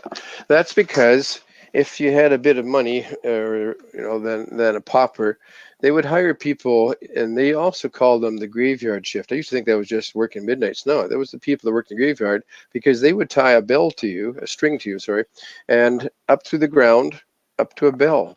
And if you happen to wake up and panic, maybe, there's an odds you might not. Ha ha, nice try, you'd panic. Right. What happened was they would ring the bell, and they had enough time to dig you back up again. So that's where it came from. But most of those people that wake up at a specific time generally were killed at that time in their sleep, most often buried alive, but not always. But when anybody I've worked with in that, they report later on, I keep in touch, that disappeared. You get a good night's sleep. Lots of stuff. Yeah, well, I don't know if that's what it is for me. I'd be curious to find out if that's why me or Rob wake up at 3:30 a.m. But yeah, I always have trouble falling back to sleep, and I always wonder why it's around that time that I always wake up, and it does take me a good hour or so to fall back That'll to sleep. be And I hate when you died in a past life. See, I'm not saying that all people's concerns are from past lives. I'm right. just saying about 98% of them are. That's pretty close, but It is. yeah. And I'm talking about persistent, not just something you stub your toe and a couple of days later it's gone. Well, that's not a persistent pain. I'm talking about ones that have been there for a long time. And Right. your body will heal quite quickly. If you break a bone, in about 7 weeks, that bone's mended. But if that pain stays with you for years later, you've triggered something. I'm reading something else. I'm reading some of those comments. Quick. Good. Distraction. Don't let the chat room get you, because we got a great chat room of people. But one of the things is some of these things say all your life, but some of these pains that come up, like my neck one that I had, when we did I wanted to focus on my neck because I'd had so much problems. That your therapy session really helped with it, and I have to plug CBD. Taking that has helped with the inflammation I have. But that session really did help with my neck. CBD, like not THC, but I thought you meant cannabis. CD because I do have one that's called Relaxation Plus. Oh no, sorry. But yeah, there's a lot of good properties from what you're just talking about taking. It is good properties in there. But the session with my hands and my neck were all related to this one past life, and I did feel like that helped with it a lot. But you have to wonder, like that didn't happen to me until, it's now been 5 years ago when it first started. Do these pains suddenly pop up in a time in your life because in that age of your life, that's when this thing happened to you? Sometimes it does. Sometimes you have certain ages, something like that, but sometimes it's just a trigger. A lady I worked with on tour earlier this year out in Western Canada, she had a car accident a year and a half ago, okay? And left shoulder. And I said, how much mobility you have? She showed me. She lifted her left arm up, but couldn't get past this. And where's the camera? And her hand was just shaking. Mm-hmm. And I said, have you done anything for it? And she said, I've had 7 months of physiotherapy. And I said, let's put that on your list. And what happened is that when I went to the life that's from, within about 5 minutes, she started crying because she was now lifting her hand up and waving it around, which she hadn't done for a year and a half. So sometimes people say, oh, it's a car accident. Of course it was, but it's triggered something, triggered that past life. So that is right. what happens. Well, even with fears and phobias, same thing. Sorry? Well, right after we got off that phone, I knew something happened because my neck cracked. Yeah. It was like, oh my God, like blood rushing to my brain. I hadn't been able to get there, kind of cracked. Like, I don't know if anybody's experienced that or had neck problems, but like, oh my God, it hasn't cracked like that in 4 years since this problem started. So I was a believer then, Yeah. How many times has it cracked since then? Just that one time? No, like that. That's the only time right after that. I've not had a crack like that again. No. Well, let me explain something here. What this is all about. Okay, like I don't get heavy into guides and stuff like that, but I have seen enough of this to know that there's stuff there. If it gets really, really, really complicated in a talk and somebody asks me a complicated question, I usually just say, I don't know, but I do know how to get rid of your aches and pains and stuff to help you finish your life lesson. The whole problem about this is to do with lessons. Now, even people that aren't sure, they've heard that we're here to learn something, learn lessons. And allegedly what it is we have a soul group. So I also ask the question, who's got a soulmate? And half the people put their hand up. So I sort of say, forget it. You don't have a soulmate. You have a soul group. We do work with we're energy. What I have found, we are energy. We don't die. We just get next body, please. So what happened though is that we decide apparently to come into the human form to learn a lesson. And it's like a group. It's like a play or a movie. You have extras and you have, it's your turn to be the bad guy. You're the good guy. We do have that to learn a lesson. The lesson is just based on a couple of words. It's not like tomorrow you go down the street and you get run out. No, it's like learn. And when we come into the human form, we apparently totally forget or do not know what the lesson is. Because in a sense, how would you learn the lesson if you had the script in front of you and you're reading it? Well, today I got to be happy. I hope it's during happy hour, beer's cheaper or something. And what happened is that we work on, and that's why I tell people, work on intuition, work on gut feeling. But what happened though is that we have free will. We can screw it up, and we're apparently pretty good at that. And that is why we have aches, pains, fear, and phobia. In fact, I had a lady in Australia come in with a list of 32 items typed, nice and neat, typed out. Well, we didn't get to all of them, even in 2 sessions. But then again, a lot of them overlap. And again, I had a lady in Nova Scotia, that's Eastern Canada for those, not sure, that she, one past life that we went to in that session took care of 7 items. 2 she had forgot to mention. One of them was fear of heights and not being able to wear stuff around her neck. Yeah, I had a lot of people comment on that in the chat room, and I have that thing where I don't like things around my neck. And I had to have part of my thyroid taken out, and I have a big scar on my neck. But even before then, I don't like things around my neck. I don't like things tight around my neck. I have to watch what shirts I wear. They can't be too tight around my neck. I don't like it. And so when I had that, past life, and I killed myself by hanging myself with a chain. It was extremely emotional. I could feel the emotion of it. That's what made me a believer that this is just not my imagination's not making this up. I have to ask you this, because we're gonna be coming up on a commercial break. One of the things I found about that experience is it kind of haunted me a little bit. I thought about it a lot for days and days and days after it. The images I saw in my head kind of seemed a little burnt there. Like I kept on thinking about it. Just because of I guess I'm just exploring what I was seeing in those images, but they seem very real. You're letting it go. See, one thing I have found, and I've worked with thousands of people, there is no abreaction that will ever happen. Nobody's going screaming into the night and all that. It doesn't. I'll tell you why it doesn't happen. One is, like, for example, if you do see yourself hanging in a past life, there is no, oh my God, it's like, oh good, it wasn't this life, I can let it go. And a little safety feature too is that your subconscious will never show your conscious, never, something it can't handle. Right. That's why people sometimes get amnesia in current life. Maybe they've seen somebody being killed, they know, and they can't remember. Unfortunately, another current life amnesia that happens, I've had many clients come in that have been sexually abused as a child. Of course. And they block it. In fact, one lady said she can't remember anything in her life until about the age of 13. But why do they come to see me? Is because they're not just kids. They're adults now. They just usually want to get some kind of, what do you call it, big words. I'm not good at big words. Letting it go. Yeah. What's a good word? Anyhow, so what happened though is that I go further. Then I say, let your subconscious show you, why did it happen in this life? And it's really amazing. Half the time it's a reverse role, or it's just a lesson it hasn't been finished from that life and it's going to keep going. So what happens is the life lesson that comes in. Well, this is where the aches and pains come from. It's from lives we haven't finished, and they have to finish them. Like again, I'm not sure why, but it happens. When you've seen thousands of them, you notice a commonality. It does work this way. We have to finish them. Apparently, every new life we come into, we have another lesson to learn. But we've got a whole bunch of, like the lady with 32 complaints or concerns, is that they get in the way. And we have to clear them. Now, I cannot find for anybody what your life lesson is. I've had people ask, it just won't pop up.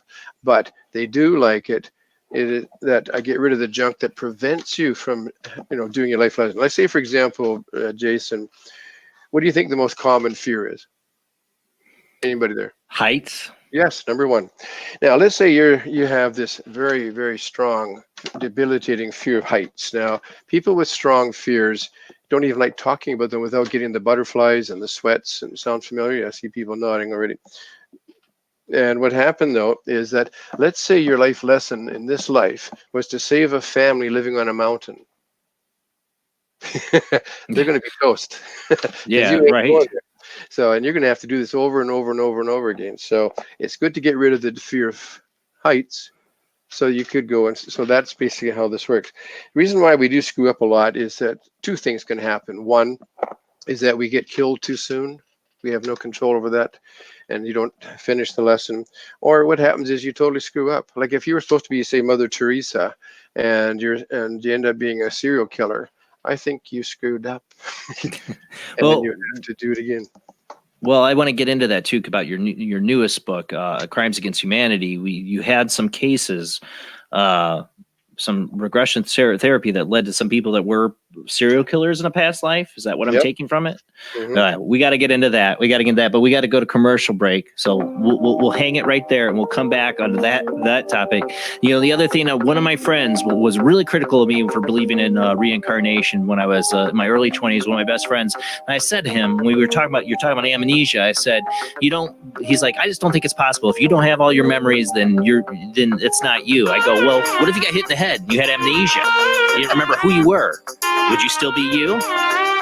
That kind of blew his mind a little bit. We'll talk more about that when we come back, and we'll open up the phone lines. I'll have those phone numbers when we get back from the second commercial break here. It'll be a short one. We'll be right back.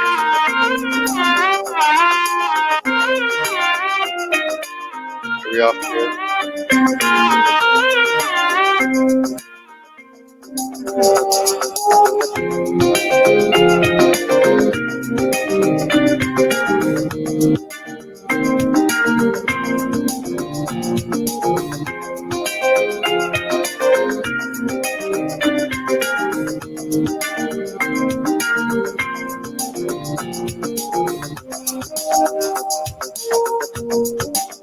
When Alex Gardner is asleep, he has an extraordinary gift. The government wants it, the scientists want it, but to keep it may cost him his life. It might be better if Alex didn't sleep at all, but he cannot resist entering the dreamscape. Can you? See Dreamscape in the West End and all over London now, Certificate 15. It takes an extraordinary adventurer to enter the dreamscape. Knights of the road, here's your stallion. The car for freedom. The car for hot excitement. The car for a man who is alone against the elements. Batsu Thunder. The pride is back. It's the power of a compact. It looks small, but it's so big. Fuel injected. Inject me. My Batsu Thunder. On the toll road of life, you have to pay to prove you can. Live the emotion of an individual. The awesome power of nature distilled into one vehicle. Because after you get struck by lightning, there's thunder. The Batsu Thunder.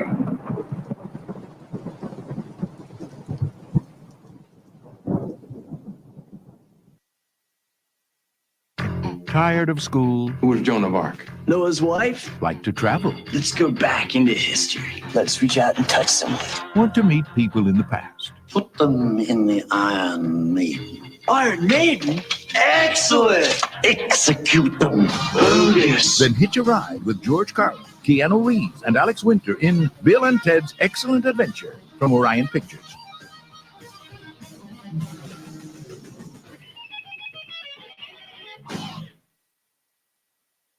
Hi, Jill. What are you making? I'm making average noodles for my kids. What are they like? They're distinctly average. This one is broccoli flavour. That is very average. I could barely raise any extreme enthusiasm for those whatsoever. You should try their other flavours like carrot, plain fish and potato. Are they quick to prepare? Compared to other noodles, you mean? Yes. They're pretty average, actually. Well, I might just possibly go and maybe buy some sometime in a bit, perhaps. Yes, I'm sure your whole family will be mildly interested in average noodles. Average noodles, they're okay, just nothing special. Hi, Jill! What are you making? I'm making super noodles!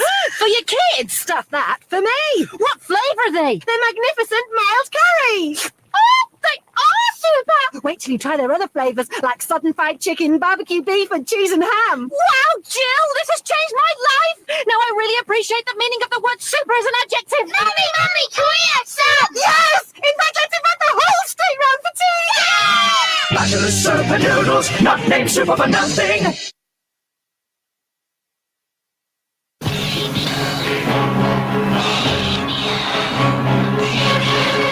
The first time was only a warning. Damien, Omen 2. Now showing at the Leicester Square Theatre. Certificate X. Available in paperback from Futura Books.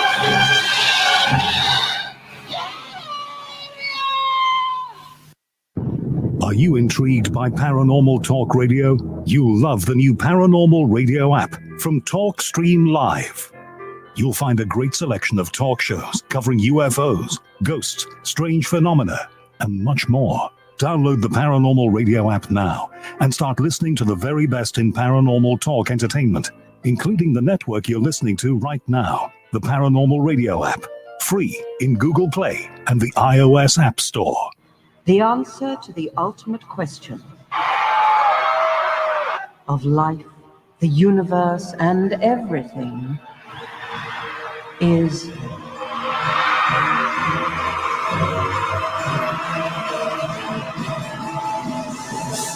42. 42?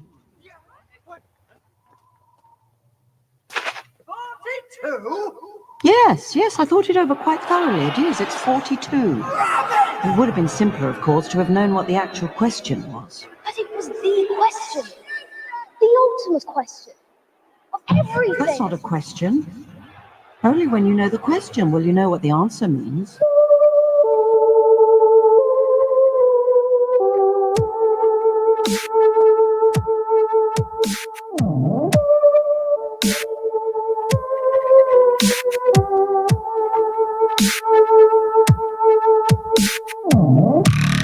Tonight on Paranormal Soup, our guest is Chris Lee, past life hypnotherapist, future lives as well. We'll get into that a little bit tonight. His newest book, Crimes Against Humanity, takes a little more of a darker look into some of his past lives that he's explored with clients, like being a serial murderer in a past life. How does that play out? I mean, you got to think, if there's past lives, has Hitler been reborn? We always got to get to Hitler, right? The ultimate evil. You know, do these people get reborn and are living a normal life now? You know, I hope Hitler's working a drive-thru at McDonald's right now. That'd be great. You know, there'd be some great justice and maybe karma involved in that. I don't know. But you wonder, do we all get reborn? Do some people that have done just too much evil never come back? Well, I think they do come back. You have to wonder what happens if somebody commits those kind of crimes, those kind of horrible things. Do they get another chance at life? That I would want to explore that. The other thing we want to talk about too, I want to get into, is soul groups. That's something that's always interests me, because there's people in your life. You ever just somebody in your life, your wife, your best friend, your children, or somebody you it's more than just your love. There's a connection there that's instantaneous. The moment you met them, that you knew them. I've had that with several people in my life that make me believe that there's such thing as a soul group. So we'll get into that tonight. But the phone lines are open. We can call in. I already got somebody on this line, 219-230-4444. There's also the 260-225-9419. And then you can call in by Skype. Skype ID OOJBlandOO, or you can call in at Skype ID JBland Paranormal Soup. If you call in and we hang up on you, it's because that line is full. Just try calling back later. And if you do call in and you hear our voices, just wait till we call on you for us to ask you a question. But let's go ahead and get back to our guest.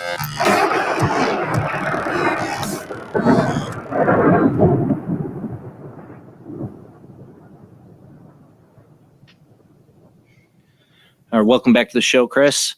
Want to get into the past life, the past lives, the crimes against humanity aspect. But one thing I want to get to, kind of you were touching upon before we left the call, is soul groups a little bit more. I've been a firm believer that we have to have like groups of people we're just totally connected to through these lives, because there's just people in my life that the moment I met them, my wife is one. For sure. And some good friends and family members that there's this connection there that it goes beyond just being either a friend or a family that I felt like I've always known them. Yeah. Good way of explaining, like as I mentioned before, when we come into the human form to learn a particular lesson, and it's just like a movie, there's the extras and you're the bad guy, good guy. Now, when we come into the human form, as I said, we don't remember what it's about. what the lesson is we have to learn. But you ever meet, say, 10 new people, and there's something, one, you look like at this one, like, it feels like I've known them all my life. Right. Or you look at somebody you just met and you go, I can't stand that person. Both of them will be from your soul group. Even the And person you can't stand. yeah, because they picked to be the bad guy. We have to, like, life is not, one of my sections is life is not a chick flick. So there has to be a bad guy. How are you going to learn? You see, in the soul group, we apparently held together with strong love. So what are you coming into the human form to learn love? You already got it. You have to learn adversity, because human or energy does not hold aches and pains. So this is one of the things that you learn. And it's going to be one of your relatives, because it can't be somebody, a stranger on the other side of the world you never meet. So how are they supposed to help you? It will be somebody that you know, or often it's a relative, often it's just a close friend. But how are you going to work with somebody if you're not there to work with you? So that's what soul group's about. I do take people in a session to their soul group so they can see who the heck's in there, what are they doing there, and if you happen to have any karmic concerns. Now, karma, little aside here, is 100% misunderstood. Karma is not payback. Get over it. Karma is misunderstanding. Like what happened if somebody in your group doesn't quite happy to see you, it's because in another life they were supposed to be a bad guy or something. You were the good guy, but you didn't finish the lesson. So it's like, are we supposed to still be that way, or are we leaving it out, or you end up that? In fact, one lady, after I have a little bit of a forgiveness routine, she said she can now pronounce her son-in-law's name without gritting her teeth. So Well, you I did helped this with me. You to- took me to a soul group thing as Yep. well, and Yep, I did normally like, do that. and I, you know, my wife and my children were the first things that came to my mind when I was there, you know. But there were other people that were kind of surprising to me that were in that soul group as well. Yeah, some people say, "Oh, there's so and so you went to school with," but and I haven't seen them for about. But yeah, that's the 20, thing 30 is years. the people I saw. Come It's and like go. they're out of my life. Yeah. They've been out of my life for a decade, you know, or more. Well, they were there for a reason. Like it's just like, will that be fries with that order, sir? You have to have some extras in there. But let me explain something else then. My whole system works on cause and effect. Okay. Now, everybody listening and you guys, have you ever had stress? All the time. Have you ever get a headache from it? Sometimes. Most people do. It's not guaranteed. But here's the thing. When you get a stress headache, do you like it? No. Do you try to stop it? We go and open up a package of pills that says, this is for stress, or does it say this is for your headache? Obviously not for the stress. So therefore, the stress can still cause another headache. My system, you go and see where something comes from, you let it go, it doesn't come back. You get rid of the cause, not the effect. Now, here's a good example of this also, why I don't do readings too, is that here's another word picture for everybody to do. You can leave your eyes open this time. Pretend you're living alone. It's a dark, spooky, windy night. The wind's howling. In a group, I always find somebody to make a howling noise. It's good to have sound effects. Anyhow, now when the wind's howling, middle of the night, there's a crash. You jump up and go, what the is that? I'm very polite there. Then you hear it again and you realize it's just the wind blowing a branch against the window. Now, unless it's going to break, I would go back to sleep. Later that night, there's another crash, a big crash, and you jump up and go, what the is that? And you realize, I've never heard that noise before. It doesn't sound very good. And then you hear it again. So it's kind of spooky. That's when your mind can run amok, or that silly conscious part. So unless we check it out, most of us revert back to childhood. We pull up our bulletproof covers and try and get some sleep. And it doesn't work because the noise is still there. So in the morning, you're getting ready to go to work, not refreshed, didn't sleep well, and you're going out the door, wind still howling, and you hear that noise again, and it's off to your left, and you quickly look to the left, and you realize it's just a metal garbage can. The neighbor has now got a metal garbage can. He used to have bags for the dogs, but he made too much mess. So he bought a metal garbage can. You're going to make a profound statement plus adjectives about the neighbor. And the profound statement is, it's just a garbage can. So remember that for a moment, Jason. Next night, you're in bed, another dark, spooky, windy night. The wind's howling and garbage can blows over. 50-50, you don't even wake up. But if you do, you're going to make your profound statement again, which is, Oh, screw the neighbor. no, it's a garbage can and stupid neighbor. Now, there's a point here, Jason. The noise is the same both nights. Why doesn't it bother you the second night? Because you know what it is. Perfect answer. It's all I need. Perfect. I get people that go heavy. Well, there's a certain sound, and get over it. You know what it is. I get a virtual cookie. Yeah, that too. And what happened is that unless you feel the garbage can is coming to kill you, you would let it go. But if I was a reader and you came to me and you told me about this noise, but you hadn't seen the garbage can, I could say to you, it's a garbage can. Well, I'm probably right. But I don't know about you, but the next night when that happens, I'd be going, I don't know if that guy doesn't even live here. How does he know? I'm going to peek out the window. It is a garbage can. This is how this whole thing works. We are an animal that likes to see to believe. Being told you're a gypsy, being told is a garbage can, whoopee-doo. See it You yourself, didn't experience it. you let it go.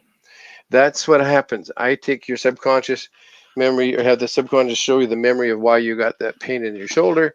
When you see it, it's like, oh, it's a different life. I can let it go. You still have to finish that lesson. Now, here's the big culprit on this, Jason, is your body cells have a memory. The AMA, American Medical Association, finished last year with some interesting stuff I make use of. They've proven that people with organ transplants are picking up the trait of the person with that organ. We've covered that. Yeah. Like the guy who killed himself after he received a donated heart, married the woman of the guy who got the donated heart from, who killed himself. It was her former husband, and married her, and then he kills himself. So he marries the woman and dies the same way of the donated heart. That is a true story. I haven't heard that one. I do know there's one guy who hated pizza, now he does. Another guy is learning to play the piano better. But I just say make sure you don't get an organ from a serial killer. Right. They probably wouldn't give it to you. So, but what it's leading to is that here's the whole premise of what it's all about, is that when you come into the current life, you've got a new lesson to learn. But the other lessons, not finished, they don't go away. They're still hanging around. Your body cells duplicate the memory, the pain that occurred from that, and comes with it. You have to finish the lesson, but it brings in the aches and pains. This is back to your neck. What it is that there was probably a reason you're not finished with that one, is occasionally there's two past lives. So we just have to check the other That's why I wondered if there's something else connected to it that I've relived. That we have somebody waiting on hold here too. I want to get to, but go ahead.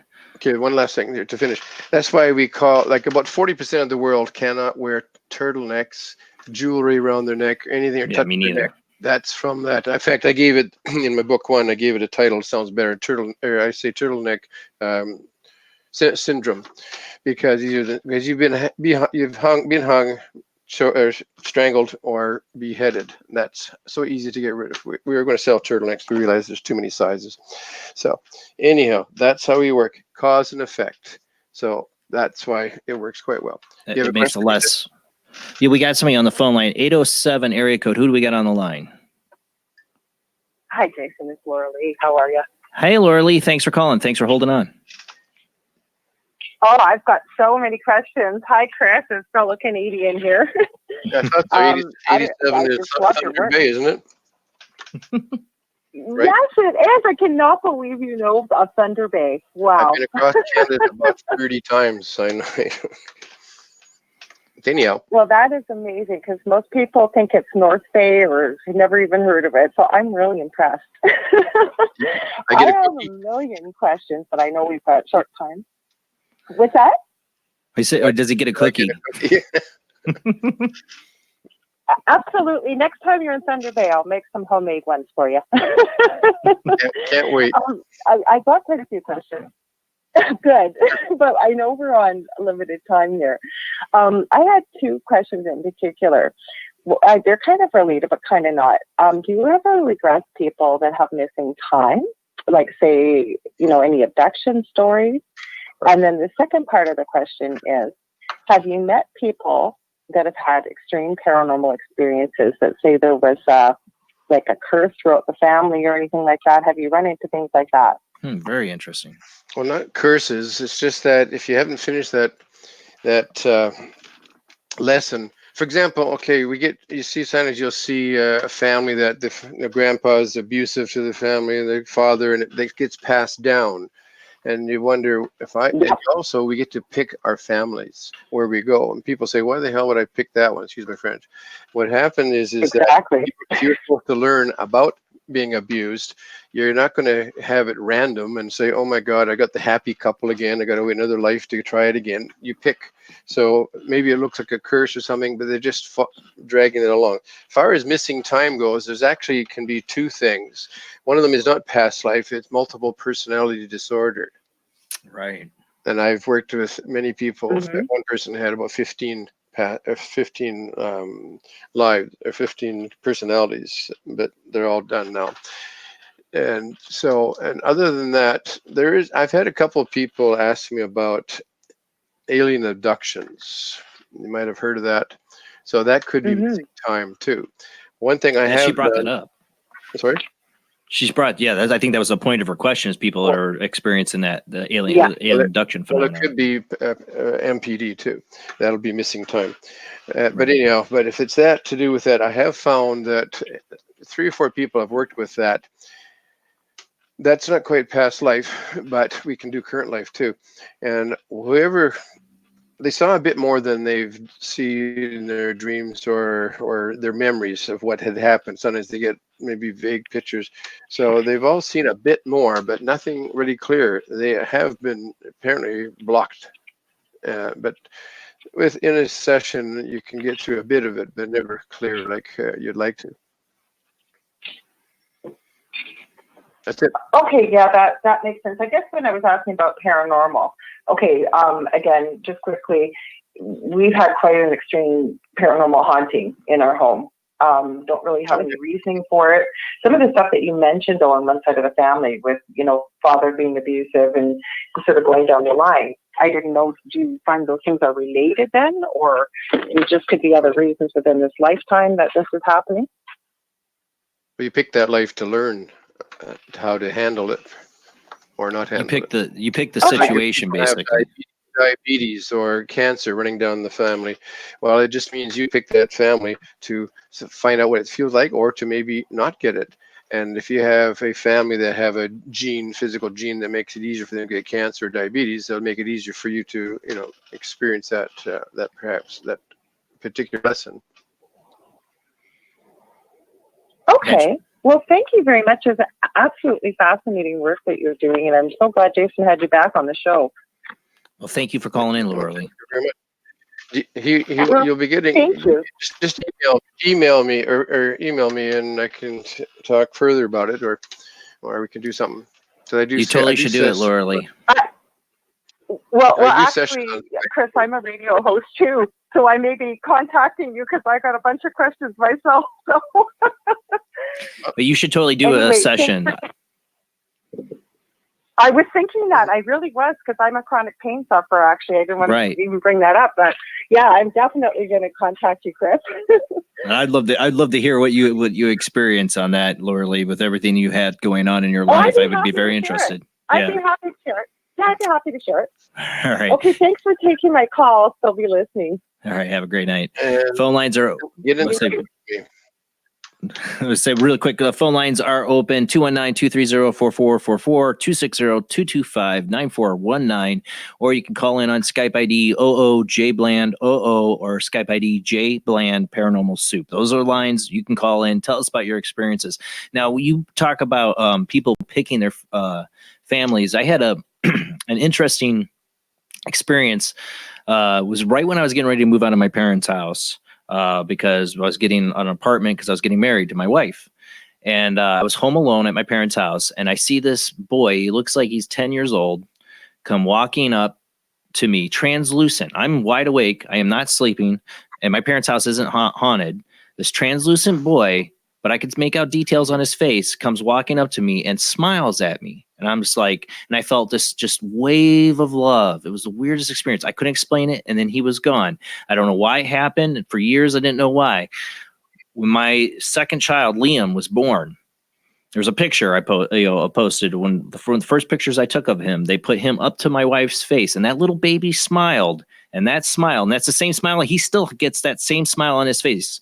Is the same smile I saw in that translucent little that 10-year-old boy I saw, and I didn't know that was him before he was born. So when people talk about the children picking their families, I always think back to that. You see, what it is, Jason, is time goes on, past, present, and future all at the same time. And this is you can blame this on Albert Einstein.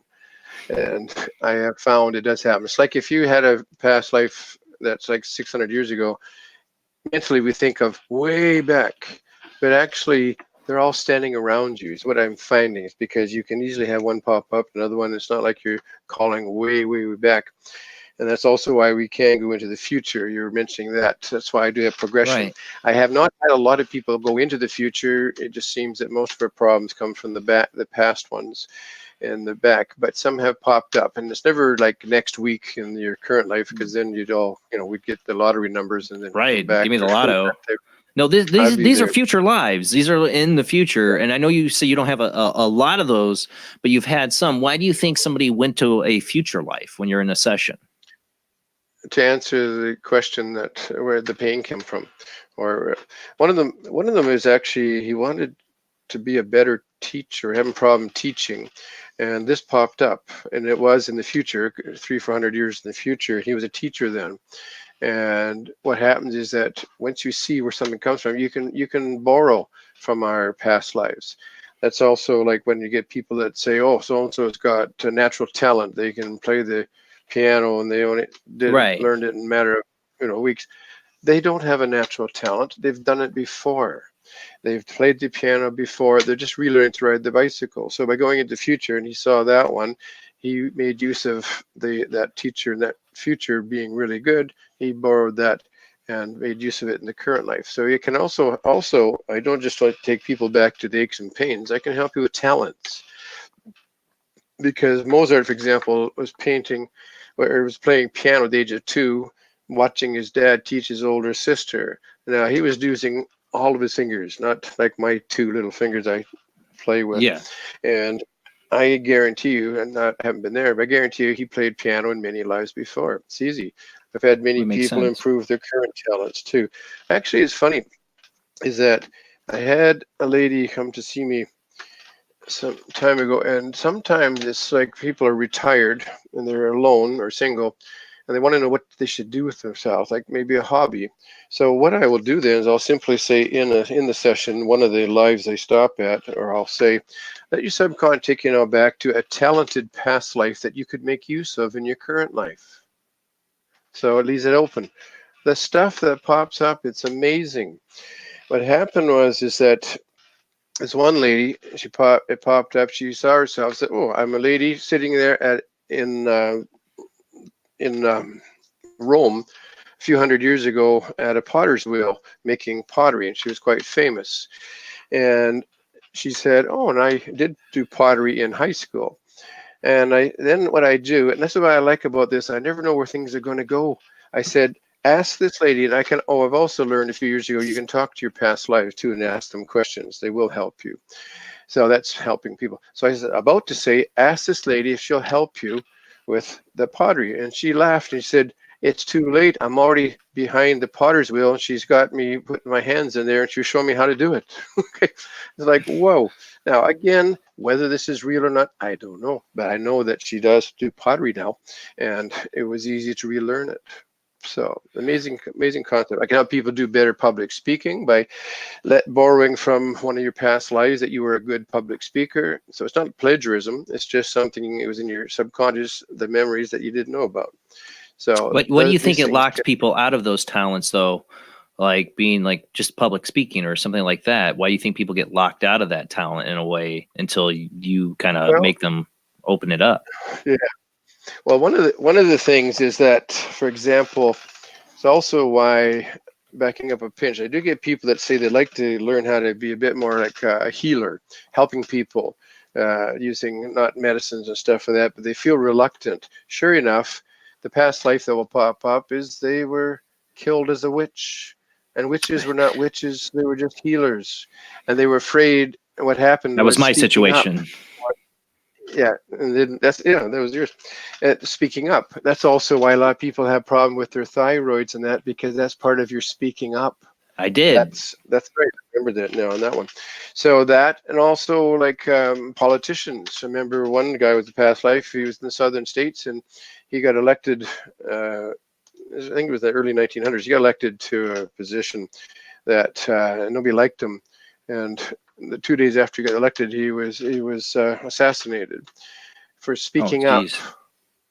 Yeah. See, that makes a lot of sense. that's where See, oh my God, Chris, that makes this is something makes a lot of sense. That goes back to my past life, because when my neck problem started, the same time I ended up having the thyroid issue, and I had something growing on my thyroid, and they had to take that out. My neck problem started, and then what did I do? I started doing this show. I started talking, speaking out. I'm serious, and so that I wonder, because I was thinking about it then, and then this thyroid issue came up. Yeah. Wow. Speaking up. That and that really blows my mind about that. I know. I just remember that one too. You just remembered yourself. But again, we remember in the session, you do remember.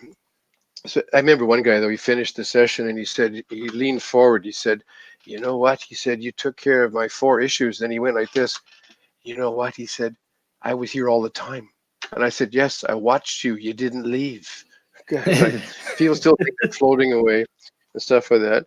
And also, if somebody wants to record a session, I say, they say, do you mind if I record the session? And they get a surprise when I say, yes, I do. The first one had said, well, I said, why? And they said, well, I want to know what I said. And I said, aren't you staying?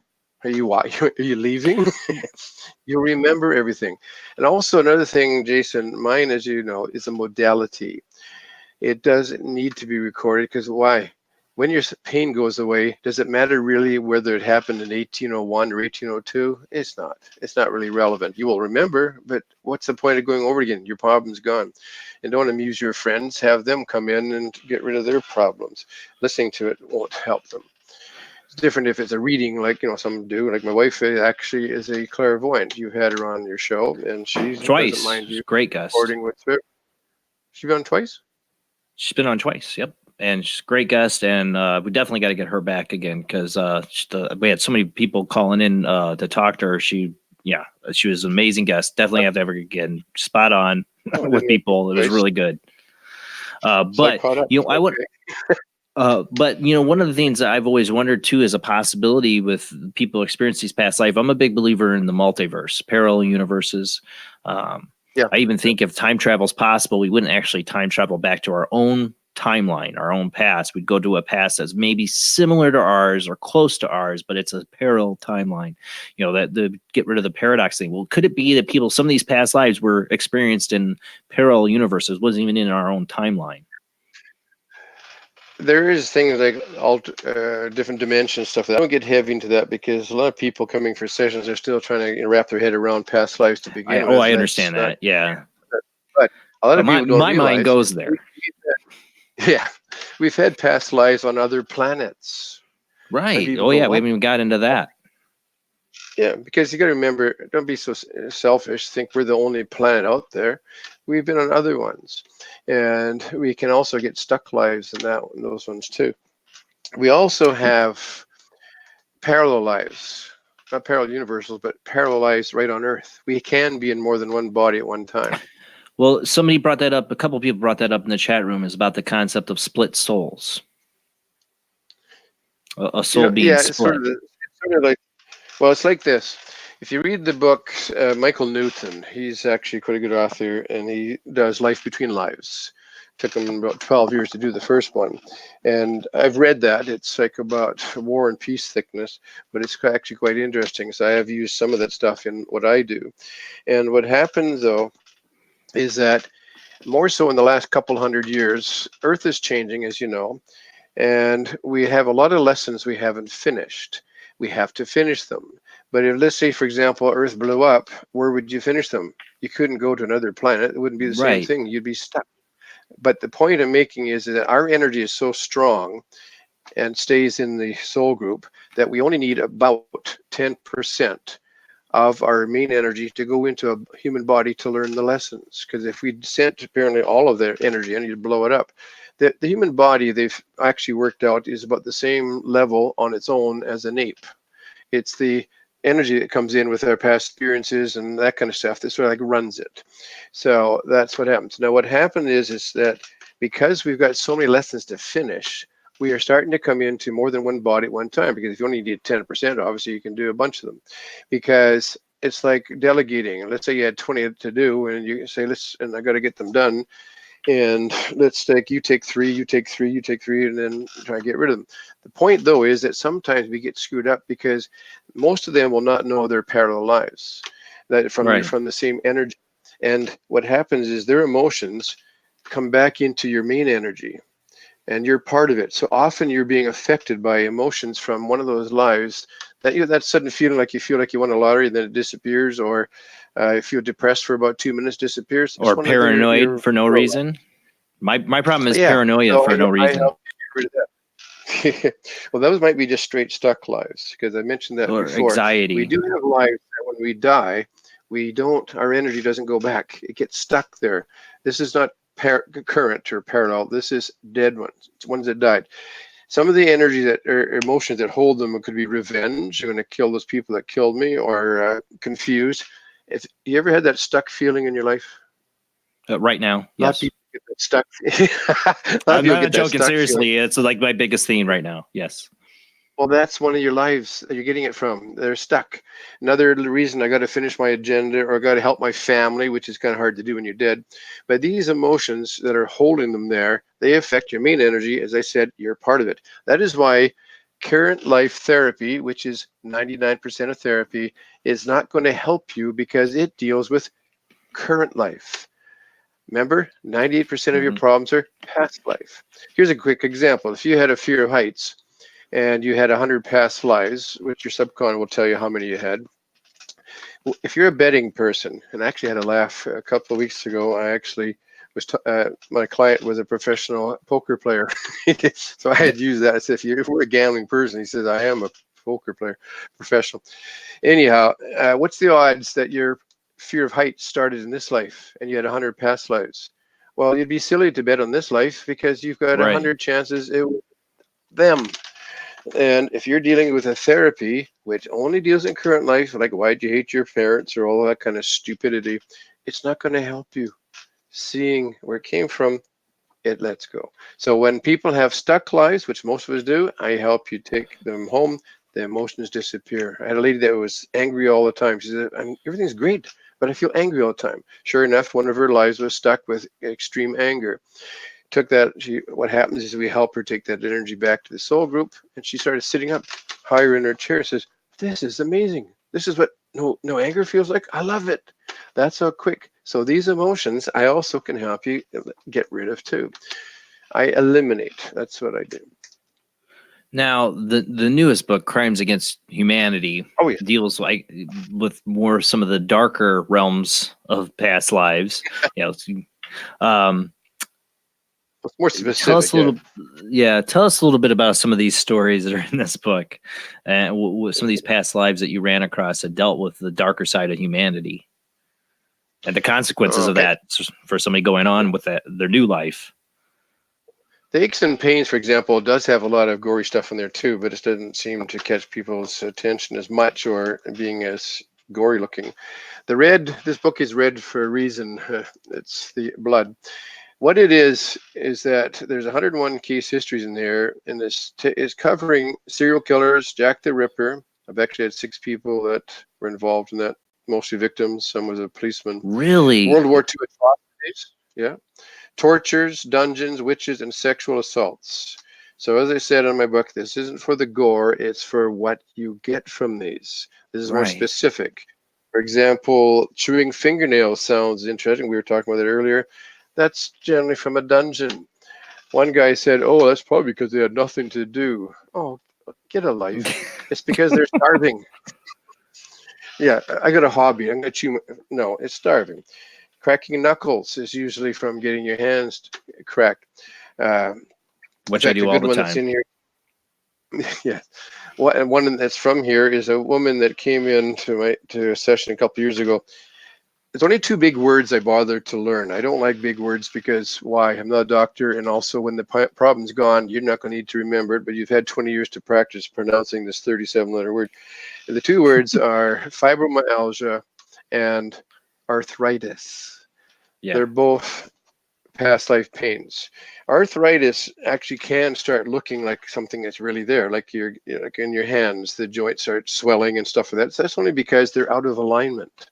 When your ache or pain is to be duplicated in your current life from a past life, the muscles tighten up to hold it. But if it's not hurting enough, it will actually put bones out of alignment, hence cracking when you do finish the lesson and move around, is realigning. This lady came in, she said for 6 years she had a hard time, her hands were a bit like this, couldn't really move them well, painful.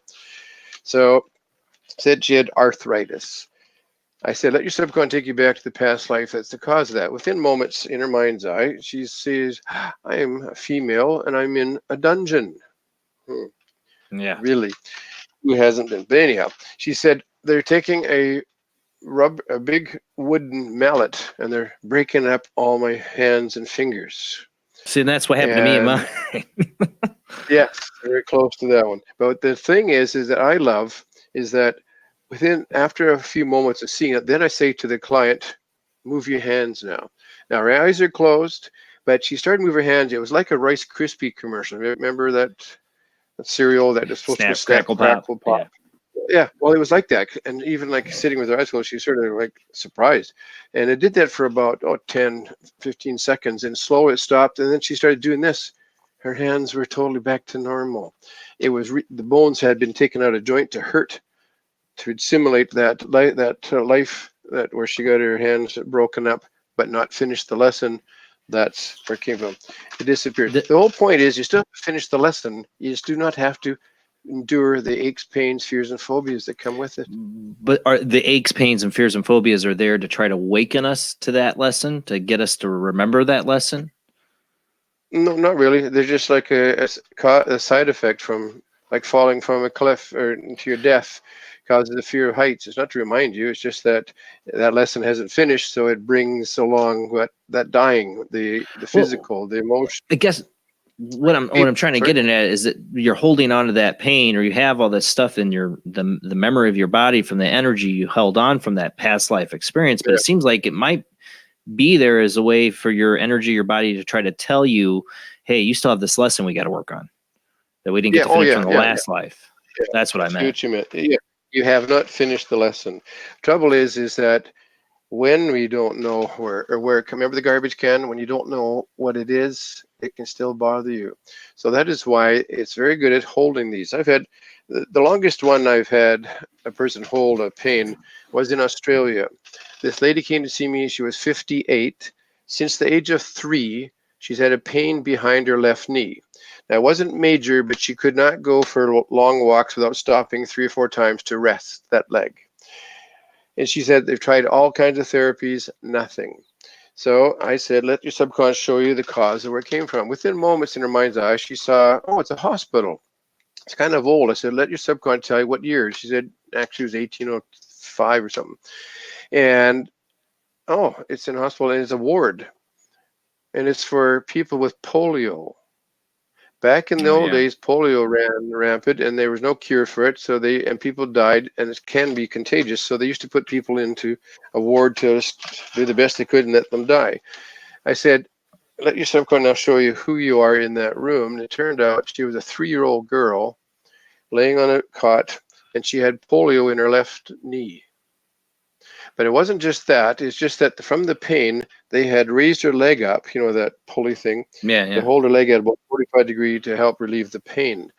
But because she was young and growing, the leg was still growing and started to come down in the middle, putting pressure on the back of her knee. That's where she had the problem in this life. And also I helped her with her art too. But the woman, this is 2015, so it's been 4 years. I chat with my people often, and she said about 2 months ago, it's never come back. Plus, she can't keep up to her art talent because I helped her improve her art abilities. So it seems that's like two things. the one thing I've thought about this a lot after I had my session with you, though, is these issues people have from their past lives, that we almost live like in an imperfect system. You know, like, why would we carry these things on like this and have these issues? Why don't we remember without, you know, having to have the pain? It seems like one of the questions I wonder is, do you think back in early civilization, early man, we used to remember our past lives but easier than we do, you know, now, that we were more connected to it in our ancient past? Not that I can see. So you got to remember, is your conscious is 5% of your mind, 95% is your subconscious. The conscious, there's a buffer between the two of them, that until the age of 7 or 8, the conscious subconscious are together. So that's why we get kids with, you know, seeing, you know, imaginary friends, that type of thing. They're actually really seeing energies. And parents, we always say, oh, that's not real, you know, lose it. They're wasting good info. Ask them to describe. Maybe that person buried treasure somewhere. Okay, maybe go find it. You never know.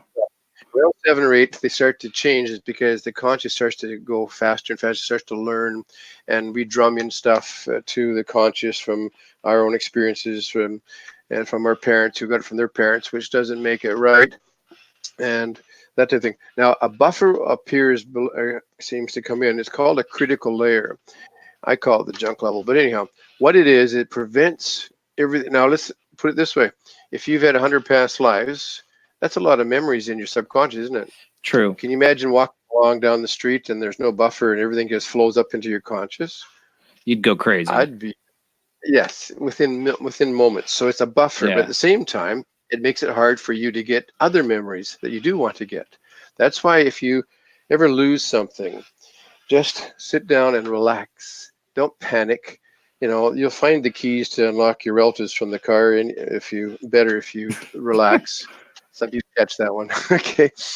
And but I find Just if you never really mind sit them and relax, screaming and pounding on the windows. I know that'd be out. That'd be out. Relax. So, but you'll find it easier to get. That's why, again, when you do go to sleep, they do meet and everything you did. You know, they the tell day you before. sleep on a problem. Just sleep on it. You know. I actually thought that was just a cop out years ago to sleep on it, but you're It actually really your isn't. subconscious. No, what happens is, for example, when I do a session, we go to the main parts of a life. And remember, I do a scale of 0 to 10. 10 is the way it hurts. 0 is cleared up. The average is about 2 or 3. That's because there's sometimes a bit of residual. What happens is that while you're sleeping, your subconscious has the ability of showing your conscious the rest of each of these lives in a matter of hours, fills in the gaps. So those numbers that are like 2 or 3 go down to 0 over the next couple of days. It's just because in the session it's real time, so we can only go minute to minute. So we go to the most significant point. A good example of processing. Have you ever had a time where you couldn't figure out what to do about something, but you woke up the next day with ideas? Of course. Oh, okay. Oh, yeah. I thought you're still there. Actually, it's funny. Almost everybody says yes. Like, I never used to, but now I make use of that. So when I have a thing I'm trying to figure out what to do, I simply say before I go to bed, in the morning, I will have an answer. Don't say I hope to, it will come. You say I will have an answer. Like it's a done deal. And I do get some interesting concepts and ideas. And also keep a paper and pencil nearby your bed. I mean, do you remember your dreams? Not as good as I used to. I've lately come back recently to be able to remember my dreams a little bit more, but I've had periods of times where I'm like, God, I really don't remember anything I've dreamt about. It was a lot in the last year or two.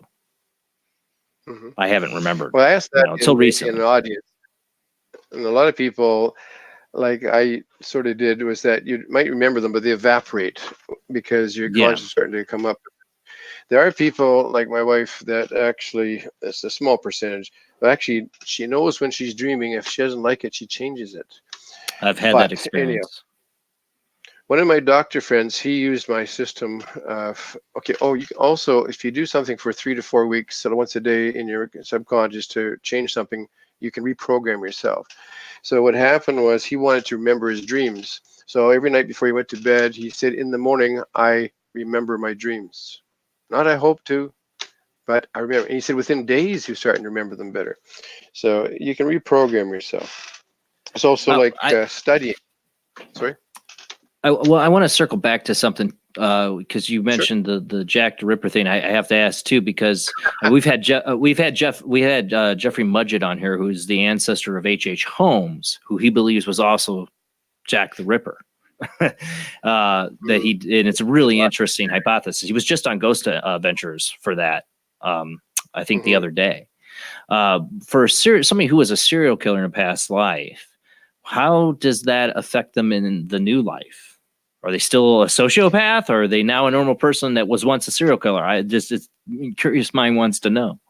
Well, one of the first ones was somebody that wanted to take care of some stuff, but she said, I'd like to know why I always have this interest in serial killers.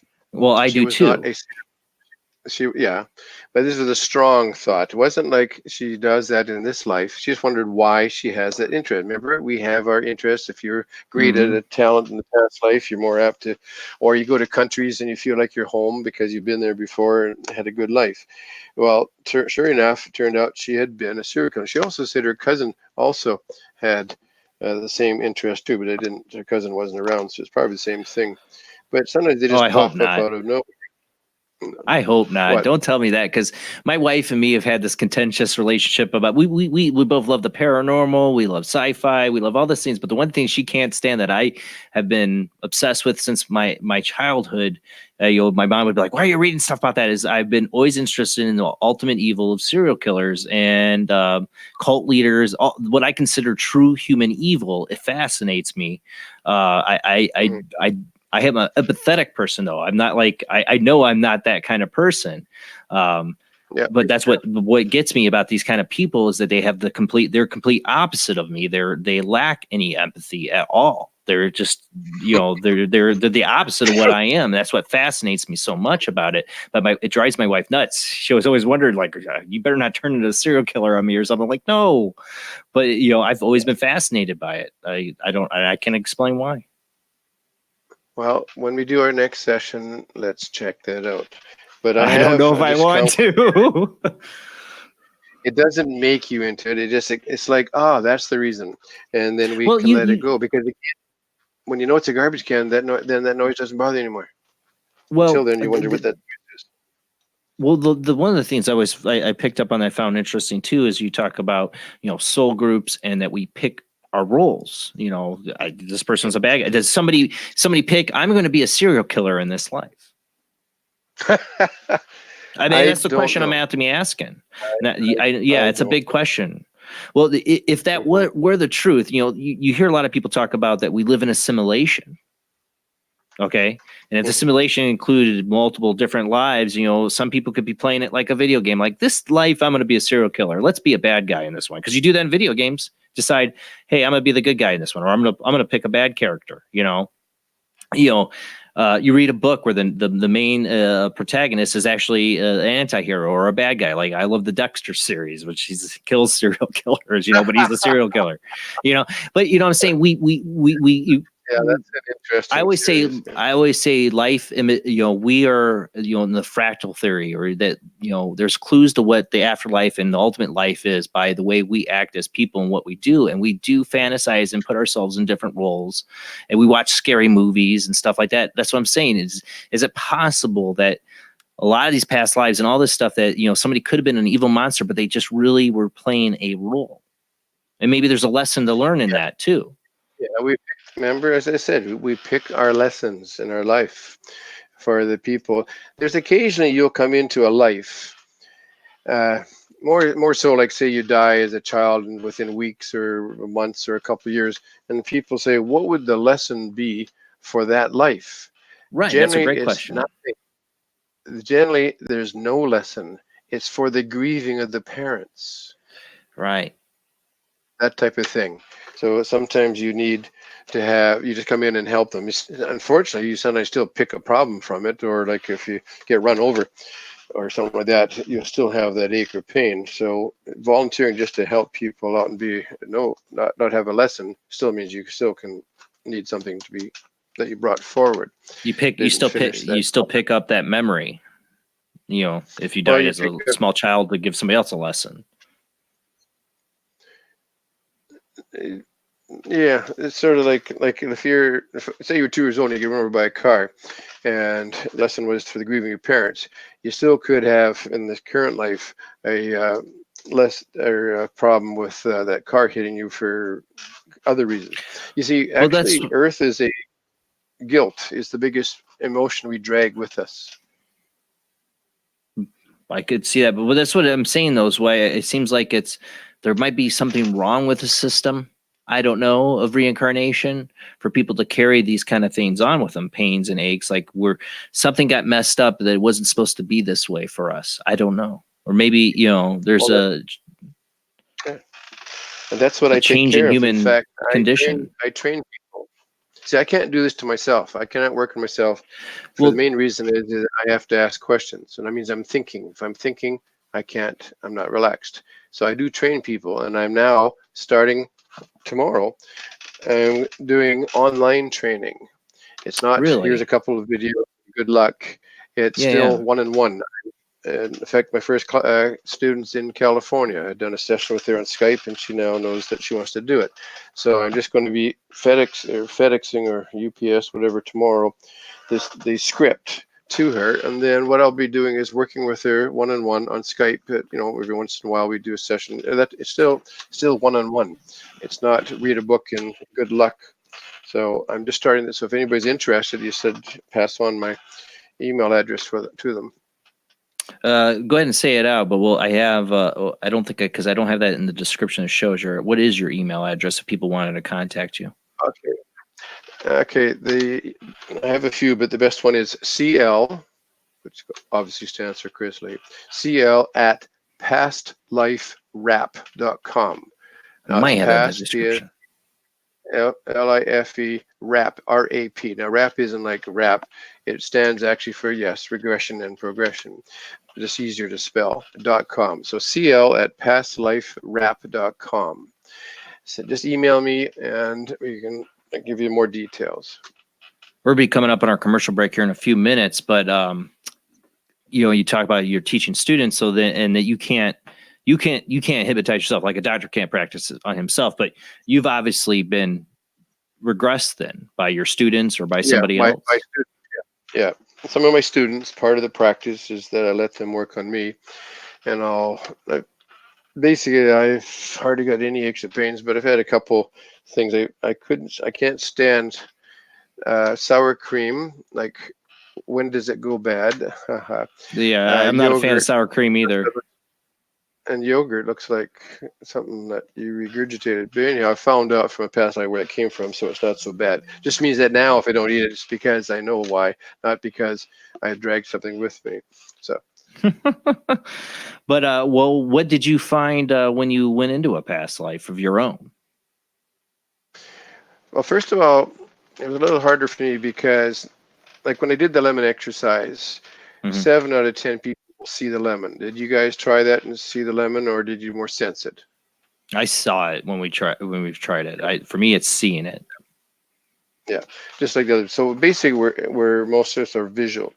But if you're not visual, this still works. I just need to know ahead of time when I'm doing a session. So I just changed my wordology. I don't say to you, "What are you seeing now, Jason?" Because if you weren't visual, you'd be saying, "I don't see anything," and stop the procedure. Change it to what you sense.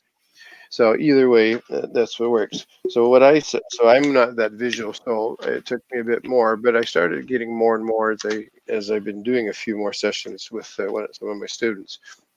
But it is interesting. Like you said, it's like you're being in a movie.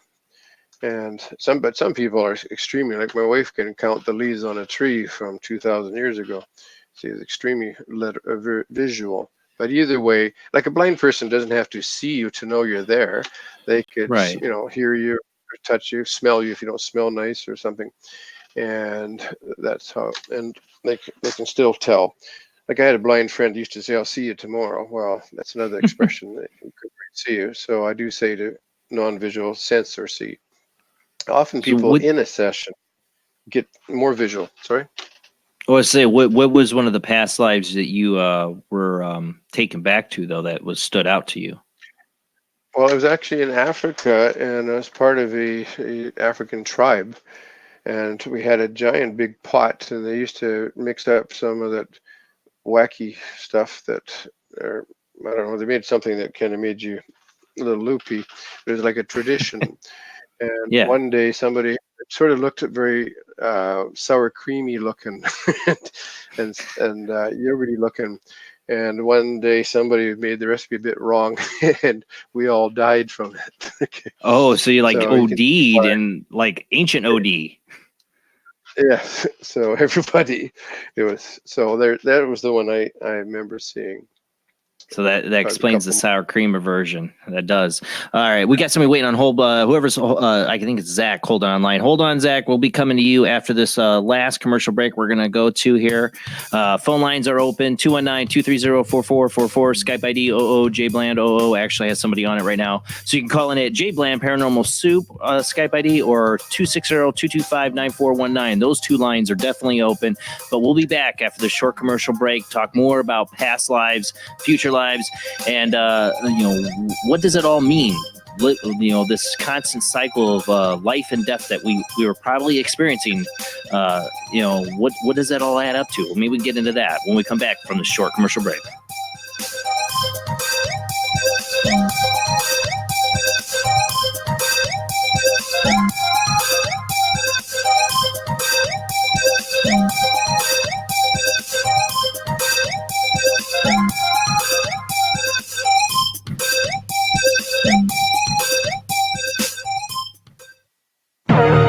Intercepted transmission of unknown origin. Transmission?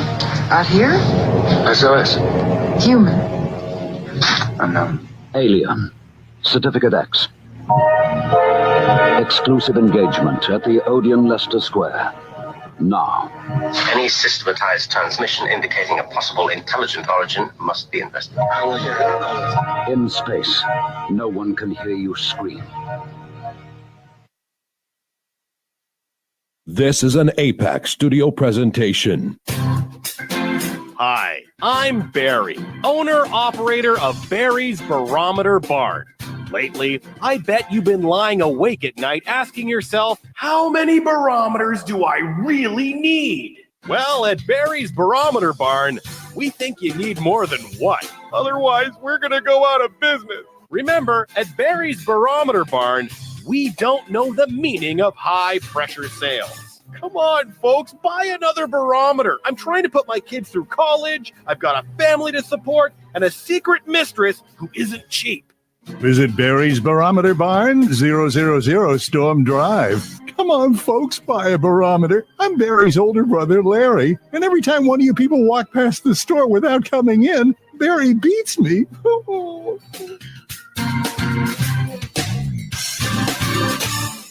This has been a presentation from Tim Morgan's APAC Studio. For more almost professional amateur comic studio content, visit the APAC YouTube channel. Search APAC 2002. That's APAC 2002 on YouTube. Of the second kind, physical evidence of a UFO. Close encounters of the third kind, contact. From Steven Spielberg, the director of Jaws, comes one of the most ambitious and unusual films ever made. And what you will see has never been seen before. It's a cosmic mystery crossing what many scientists believe will be the next threshold of human experience. It's called Close Encounters of the Third Kind. It begins in an Indiana town and leads to one inescapable conclusion. We are not alone.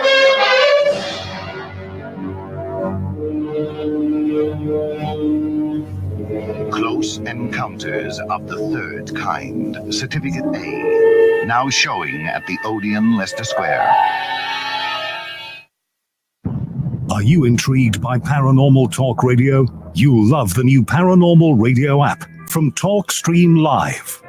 You'll find a great selection of talk shows covering UFOs, ghosts, strange phenomena, and much more. Download the Paranormal Radio app now and start listening to the very best in paranormal talk entertainment, including the network you're listening to right now, the Paranormal Radio app, free in Google Play and the iOS App Store. Phantasm, the film that puts the fun in funeral. And as for a fiendish story, it does have a burial plot. Come prepared to scream, because if this one doesn't scare you, you're already dead. Phantasm from Avco Embassy Pictures. Rated R under 17, not admitted without parent or guardian. Oh, midnight preview tonight, UA Westwood Theater. If you are interested in discovering the truth about the paranormal and want to hear from leading researchers in the field, join Justin Brown on his 3 weekly shows named My Paranormal Soapbox, Necromancer Live Show, and the Supernatural Symposium, live on Facebook, YouTube, and InterfaceDiv.net.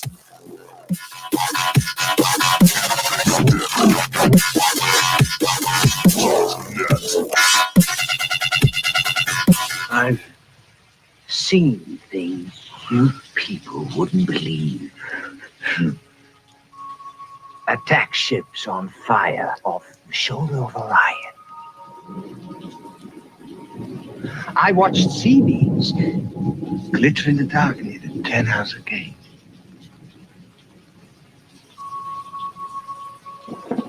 All those moments will be lost in time, like tears in rain.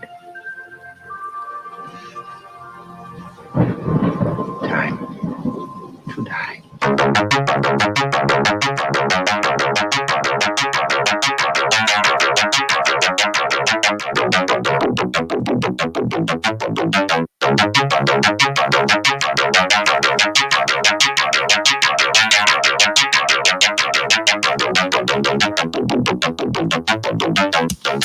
Tonight we've been talking to Chris Lee. He's a past life hypnotherapist, talking about past lives, future lives, and you can call in tonight if you've experienced or had hypnotherapy or had a hypnotic session, or you've experienced a past life or a dream like me. My first experience of past lives was before Chris. I know I've had 2 dreams in my life that were totally, I believe, past lives because they were so intense, and it was pretty intense when I had my past life therapy session with Chris, especially the one where I was a witch in the 1600s, or accused of witchcraft, I should say.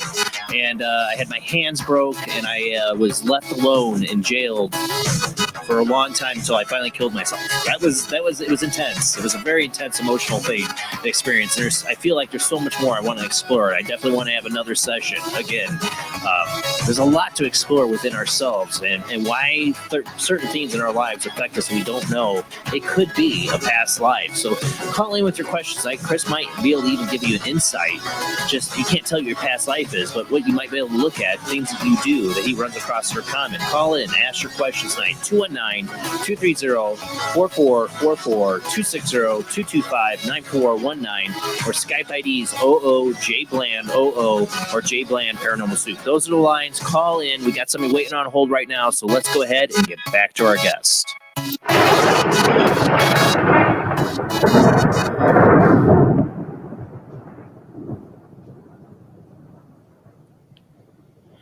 All right, we've had Zach waiting on hold. How you doing tonight, Zach? I'm doing pretty good, brother. How you doing?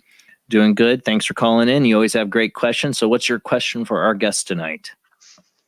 Well, actually, I wanted to talk about the dream. Mm-hmm. Yeah. Oh. Yeah. Okay. Go ahead. Chris, Chris, yes.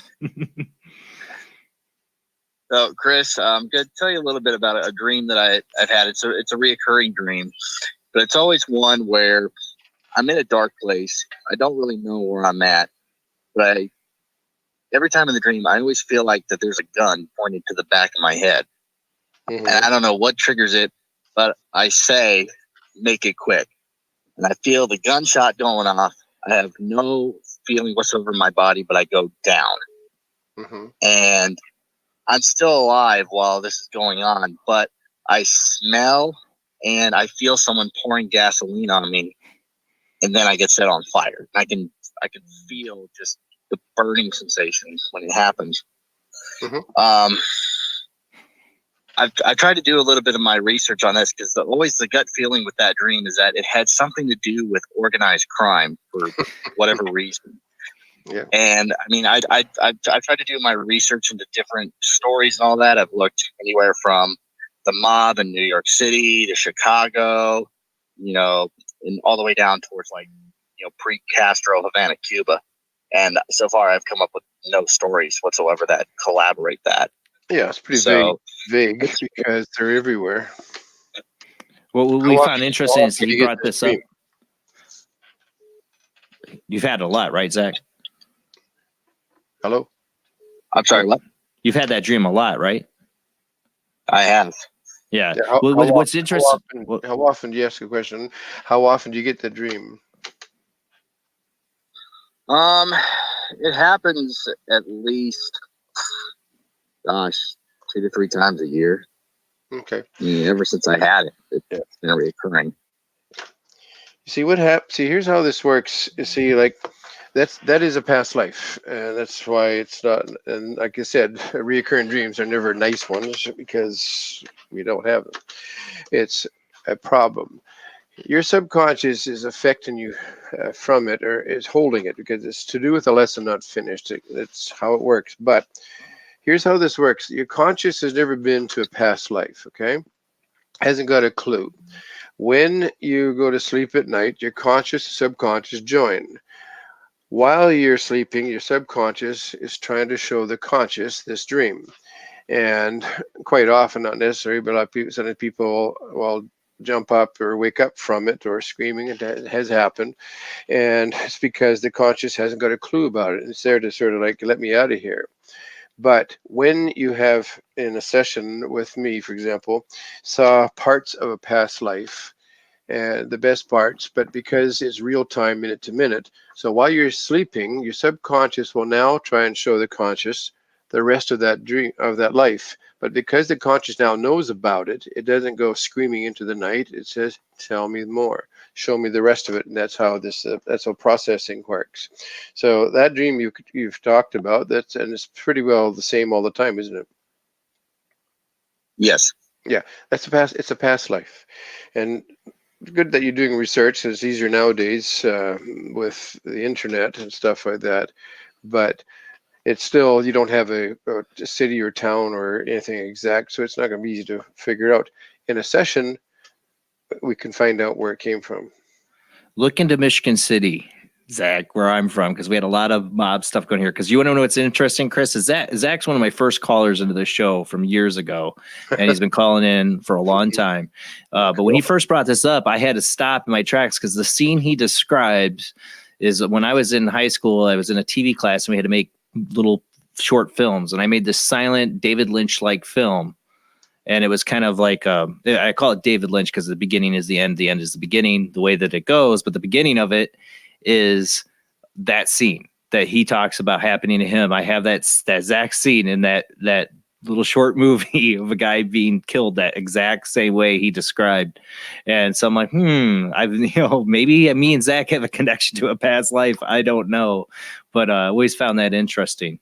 And check into Michigan City. There's a lot of mob stuff that was going on here because of our connection to Al Capone in Chicago. Actually, I had another friend. Look into that for sure. I actually had another really close friend in high school who always believed his one past life dream was being taken out on a road by the mob. It was one of those dreams like yours, reoccurring, and it was always the same road. It was in the Dunes area here. He knew what road it was and everything, but it was 1920s, 1930s. He could tell, and it haunted him. So yeah, a lot of mob stuff happened here. Past life, and like I said, in a session, we could find out the dates, the times, the places. It's very easy to do. Find out Jason was your killer. Yeah. All right. Well, thank you, Zach, for calling in, man.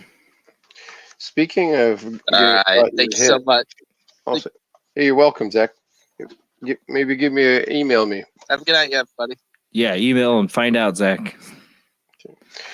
And a quote from one of my, speaking of shot in the head, the number one I put in here was more of a sort of a conundrum. What it is this lady came in. She said that she's always had a feeling that she's been shot in the head. Okay. So I said, let's take care of it. Turned out she saw herself as a boy about 17 during World War II, 1942, in Germany, and he was being interrogated by a Nazi higher up. Yeah. Because this officer had felt that this kid knew too much about something, but he wouldn't admit anything. So during the interrogation, the officer finally just shot him in the head. But what was interesting about this is that while this went on, this lady in current life, her mother was actually working at that same time for the Germans in the same city as a interpreter from Romania. So he wasn't quite a Nazi, but they'd hired her to be a translator. So while she was at life being shot at 17 in the head, her mother worked there. 5 years later, her mother, that woman, gave birth to her. She was the same person. So the boy that got killed became 5 years later, it became the daughter of the woman that was also. So like it's like sometimes it's like whoa, like coming and going, or so some of them are quite fascinating. You have to sort of like. You mentioned Germany in the war. One of the things that was said, I've heard from the mystics during that time, and that is, oh God, there was a famous mystic that predicted World War II, and basically said that it would be the German soldiers for World War I that died, reborn, would come back. Basically, it's saying, in my opinion, would be talking about reincarnation, would come back, and there'd be another great war. It would be all the same soldiers that died in World War I reborn. A lot of these guys were like 19 years old, 16 years old, that were fighting for were Nazi soldiers. Yeah. No, there's so much goes on. I simply say could have been. I don't know. But yeah, so actually in my World War II, I've got two of them that actually were officers, German officers and stuff. So it's quite an interesting bit here. Just a quick thing though, I meant to mention or ask, what do you think the top 4 fears are? You already guessed the first one. No. One of them I wonder is got snakes, because I have that's my phobia. No, it's in there, but it's not. Fire. The top 4 are heights, claustrophobia. Number 4 is actually deep water. Drowning. Well, that's my other one is my big phobias are drowning and snakes. We didn't get to them. What deep water is actually is that it's interesting. Most of the people that fear deep water don't mind swimming pools because they can see the bottom. It's when they can't see in the water, snakes or shark. And the third one, I sort of backed up, left it out, is actually sort of an odd one. It's called fear of success. It sounds like a more mental, but it's actually physical. Often we got killed in past lives for being rich or successful, because back in the old days there was no CSI, so they got away with it. And if you've had a couple of lives where you were killed, your subconscious says, don't get too rich or too successful. You're going to get killed. If you were Caesar in a past life, you might not trust a lot of the people around you once you got pretty successful. That's exactly. But a lot of people, it's just that that they'll actually sabotage themselves. And one other thing about that makes a lot of sense. Yeah. So you prevent yourself. So a lot of people do make stupid mistakes when they shouldn't have, because they don't feel comfortable about getting too successful. So I can help you with that too.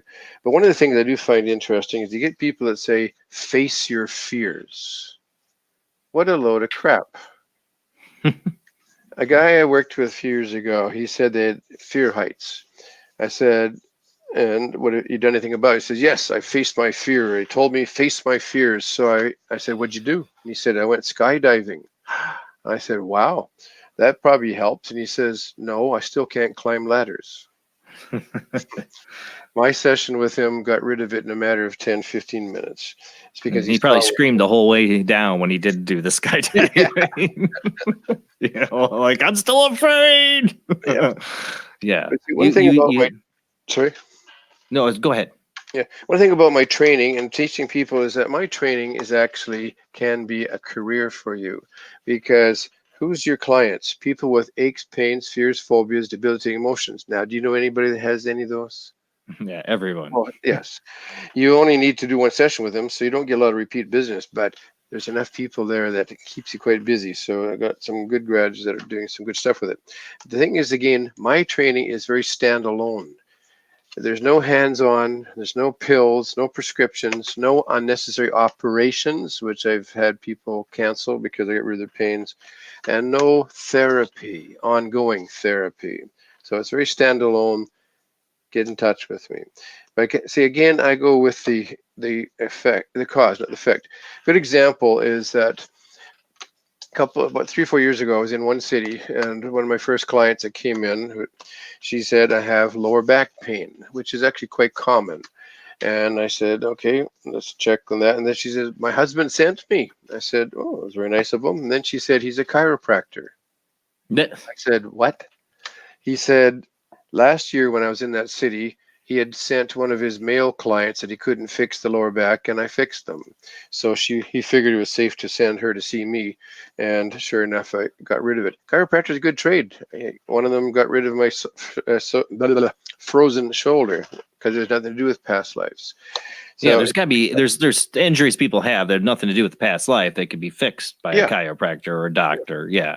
But there's some things obviously he can recognize as like, hey, I've done everything I can. You should be feeling fine, but you're not. So go see Chris. I've even had massage people come in for a session, and I always take a chance or the opportunity to ask them, have you ever had regular massage clients that come in and have the same particular ache or pain? And they all go, yes. Oh, they're good. They're the aspirin for the headache. No, it's nice to have a massage, but I get rid of the cause, not the effect. One of the things I wonder about is how some people do hold on to their memories. There's cases of people being born that remember their past life completely. Yeah, most of them are kids before the age of 8. Mm-hmm. But some of them hold on to it. There are some rare cases they hold on to those memories. Yeah. There's there's tons of cases of people being born and saying to their parents, "You're not my real parents," and they start describing other ones, and they've followed a lot up with it, and it's true because why do you think those kids remember more than other kids? Do you have any insight into that? No idea. Remember my answer? I don't know. Yeah. But I do well, it's know. just something that's curious to me, you know, like why certain kids remember, you know, hold on to a past life. It's just the trauma of it that is so intense for them that they held on to it. I don't know, but some of them don't seem that intense. Yeah. But it's just like some people see people that came up to them in translucent and smiled at them, and I don't see anything like that at all. My wife can see dead people. So not everybody has the same ability. Well, I saw my child before he was born. I don't know if that's considered dead people or spirit or whatever. No, that's what happened. He was picking you, letting you know. And that's so fascinating to think that, you know, we do pick our parents because, you know, I mean, one of the things is when I was a child, you speak, you know, when I was a child, things I saw is I used to see my unborn half sister. My mom had a miscarriage like at 8 months. And she'd be like, who are you talking to? I'd be like, a little girl. And I remember talking to a little girl. Even now I can remember the little girl in white dress, dark hair. Mm-hmm. And my mom went to the psychic. She goes, oh, the little girl your son talks to? My mom didn't tell her anything. I know people have heard the story, but she goes, the little girl your son's talking to is your miscarried daughter. And that she was hanging around, you know. We were talking about people being born. I mean, even miscarriages, like, you know, that was a spirit. She showed herself to me as a grown little girl, but she was never even born. No. So that points to me that she was a little girl, or that there is a past life connection to that. Yeah, they won't show themselves looking like 8 months old. You know, talking to them, they're going to look a bit more like you could talk to them. It does happen. But yeah, seeing dead people, like that movie, I See Dead People. Did you see that coming? I didn't see that one coming. That he was dead. I did. I actually did.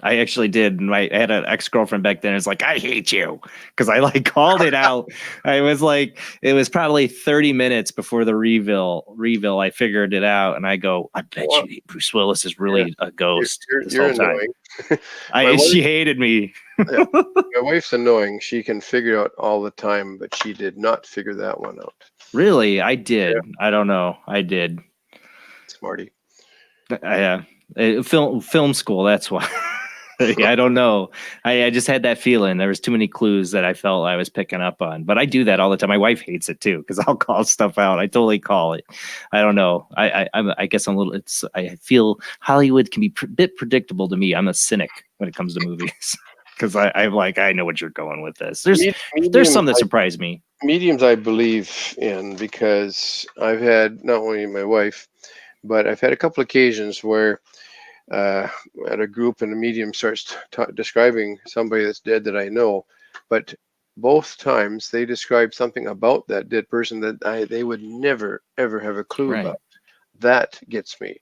But things like in the newspaper, today's a good day to invest in money. Hello, you said that yesterday and it didn't work. Or the moon's in the third rising, and that's nice. But mediums I really do find can be quite accurate. Do you think if like a medium, if somebody's a medium in this life, the next life they're going to be a medium still? They're going to carry on those abilities, or did those abilities get stronger as they read? No idea. No. They probably have other lessons to learn. Well, I mean, have you regressed a medium before? Yeah, my wife. That's what I was wondering. So, in past lives, was she having the same abilities? Yeah, no, but we didn't work on her abilities. She did get rid of her deathly fear of needles, because it's actually in this book too, World War II. She was a Jewish male doctor, and he had a boy and a wife. And what happened was Hitler experimented a lot, and they used the Jewish people. They're trying to make the perfect soldier and stuff like that. So what they did with him, they forced him to work on other Jews in the concentration camps, experimenting, and a lot of it was to do with needles. And they were messing with hormones and all kinds of stuff they were injecting people with to try to figure out what they did. They were using. And what happened was that he finally said, I can't take anymore. Do whatever you want to me, but let my family go. So typical what they did was they, in front of him, shot and killed his wife and his son, and then forced him to be experimented on. Now, I actually have on a couple occasions, this is one of them, confirmation from somebody else doing a past life, and it's also in the book, which has nothing. They know it. They don't know each other. Two different parts of the world. My wife and one. And he said that he was being experimented on, but they weren't Jewish. They were actually identical twins. They liked working on identical twins. Yes, Mengele had a fascination with that. He was that. So what happened was he was one of them, and the men were kept in one facility and women in the other one. And I sort of thought, I wonder if that might have anything to do with my wife's. I said, was there lots of doctors doing this? He said, yes. And I said, were they all German? And he said, yeah, but one of them was Jewish. And there was the big laugh. Wow. Big laugh that he said there from the other doctors that they're making a Jewish. He was working on the females in the other one. And sure enough, that sort of confirmed my wife. Wow. She watched Schindler's List too and stuff like that because the needles in the Jewish part. But now she has no problem.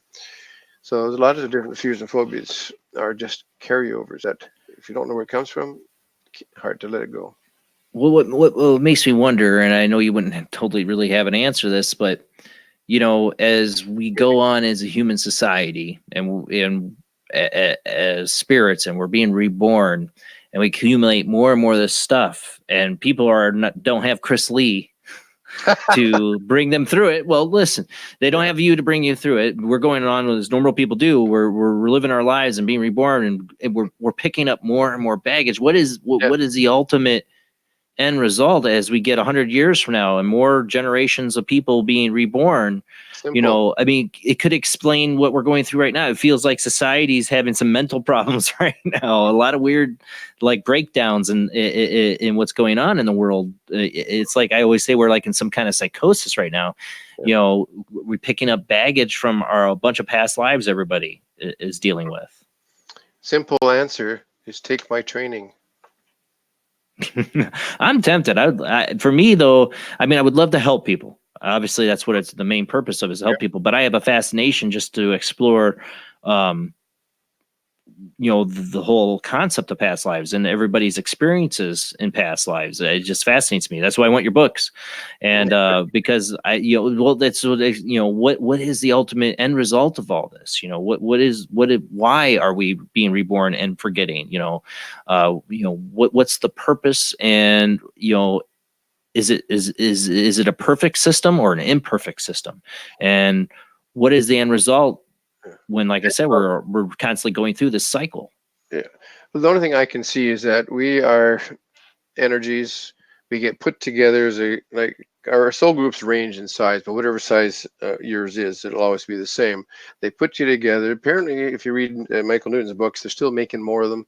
They put a bunch together and they say, go out and improve or mature. And you mature apparently by coming into the human form and learning lessons, because energy does not feel, remember, aches and pains. And as we mature, we work our way up and we can move up to other jobs, okay, like guides or stuff like that. Why? I don't know, but that's what happens. But again, I'm at the other end. I help you get rid of the junk that prevents you from finishing your life lessons and moving up.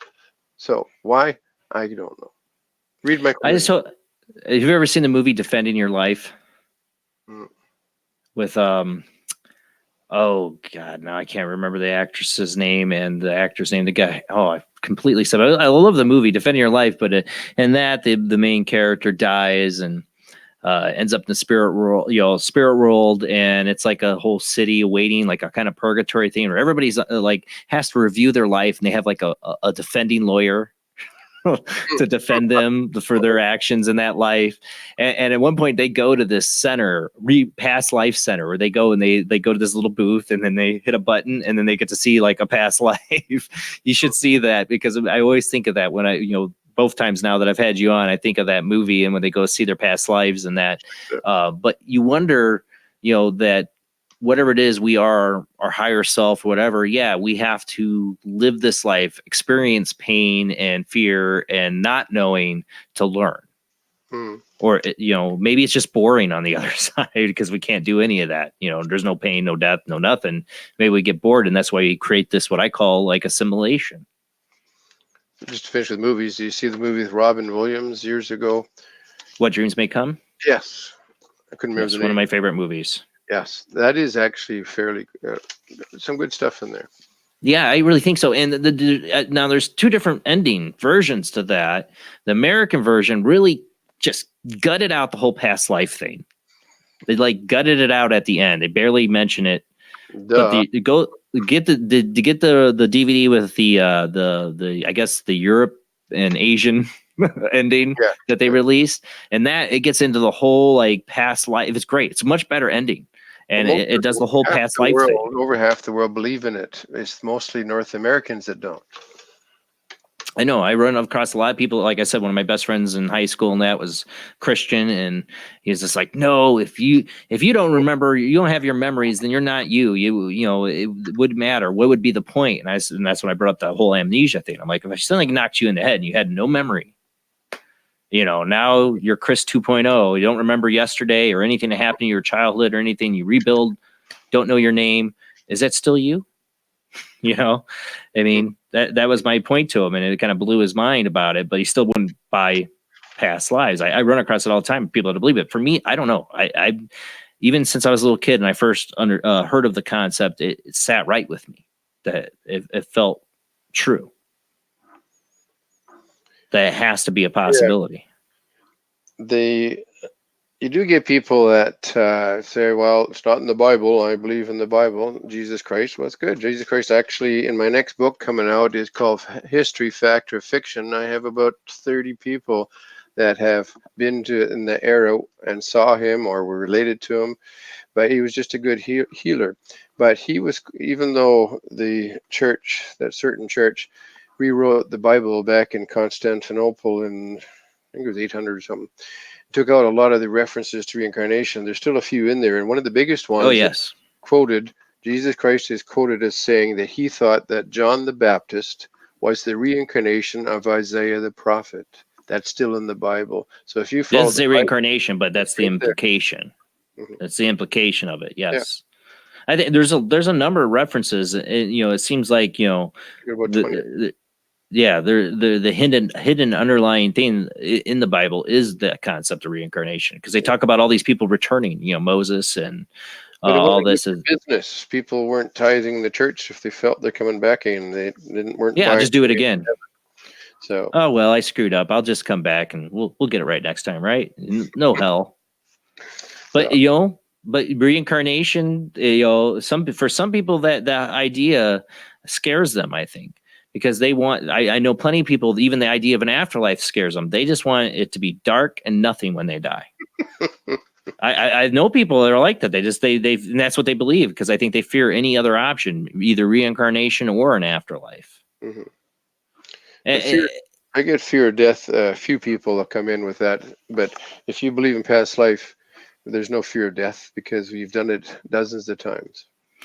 I tell people I have a fear of death, but it's not that I fear of death. It's the fear of separation for even a time from the people I love. Even though I know past life would bring us back together, it's still the idea of being separated from them. Or not being there in this life. You'll meet them again.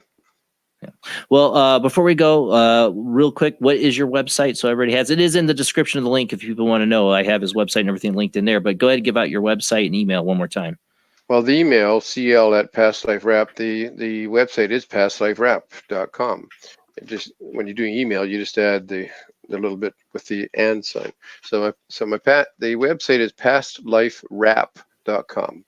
Now I'm refixing it up because I was told it looks very boring. But it's got some stuff in there. But the best way is just getting hold of me, and I can give you more detail. And at cl@pastliferap.com. I saw Jamie had put it up on the Facebook there, messaging. Yeah, and I do think I have that in the description. Well, thank you so much, Chris, for being on the show. It was a true pleasure. We got to get Debbie back on, Debbie Anderson, Medium, and people. She had been on twice. I forgot. I was thinking of that other one, Gina Benstrom. You know her. Benson. Yes. Yeah. She's been on that one just once. Just a real quick thing. I did a session with her, and then I came back on, and she had flashes in her eyes for the last 3-4 years that get in the way. She hasn't had them since. Yeah, people go check Chris's website out, and I definitely highly recommend trying to get a session with him. It's definitely worth it. All right, guys, that's it for the show. We will be back next Sunday, same bad time, same bad channel, 11 p.m. to 2 a.m. Eastern, 10 p.m. to 1 a.m. Central, 8 p.m. to 11 p.m. Pacific time. Bye, Chris. Next Sunday, we will have, I don't know anything about what the guest is. I just have on my notes, Michael Orwell. I think he's a paranormal investigator, if I remember right. We'll have him on next Sunday.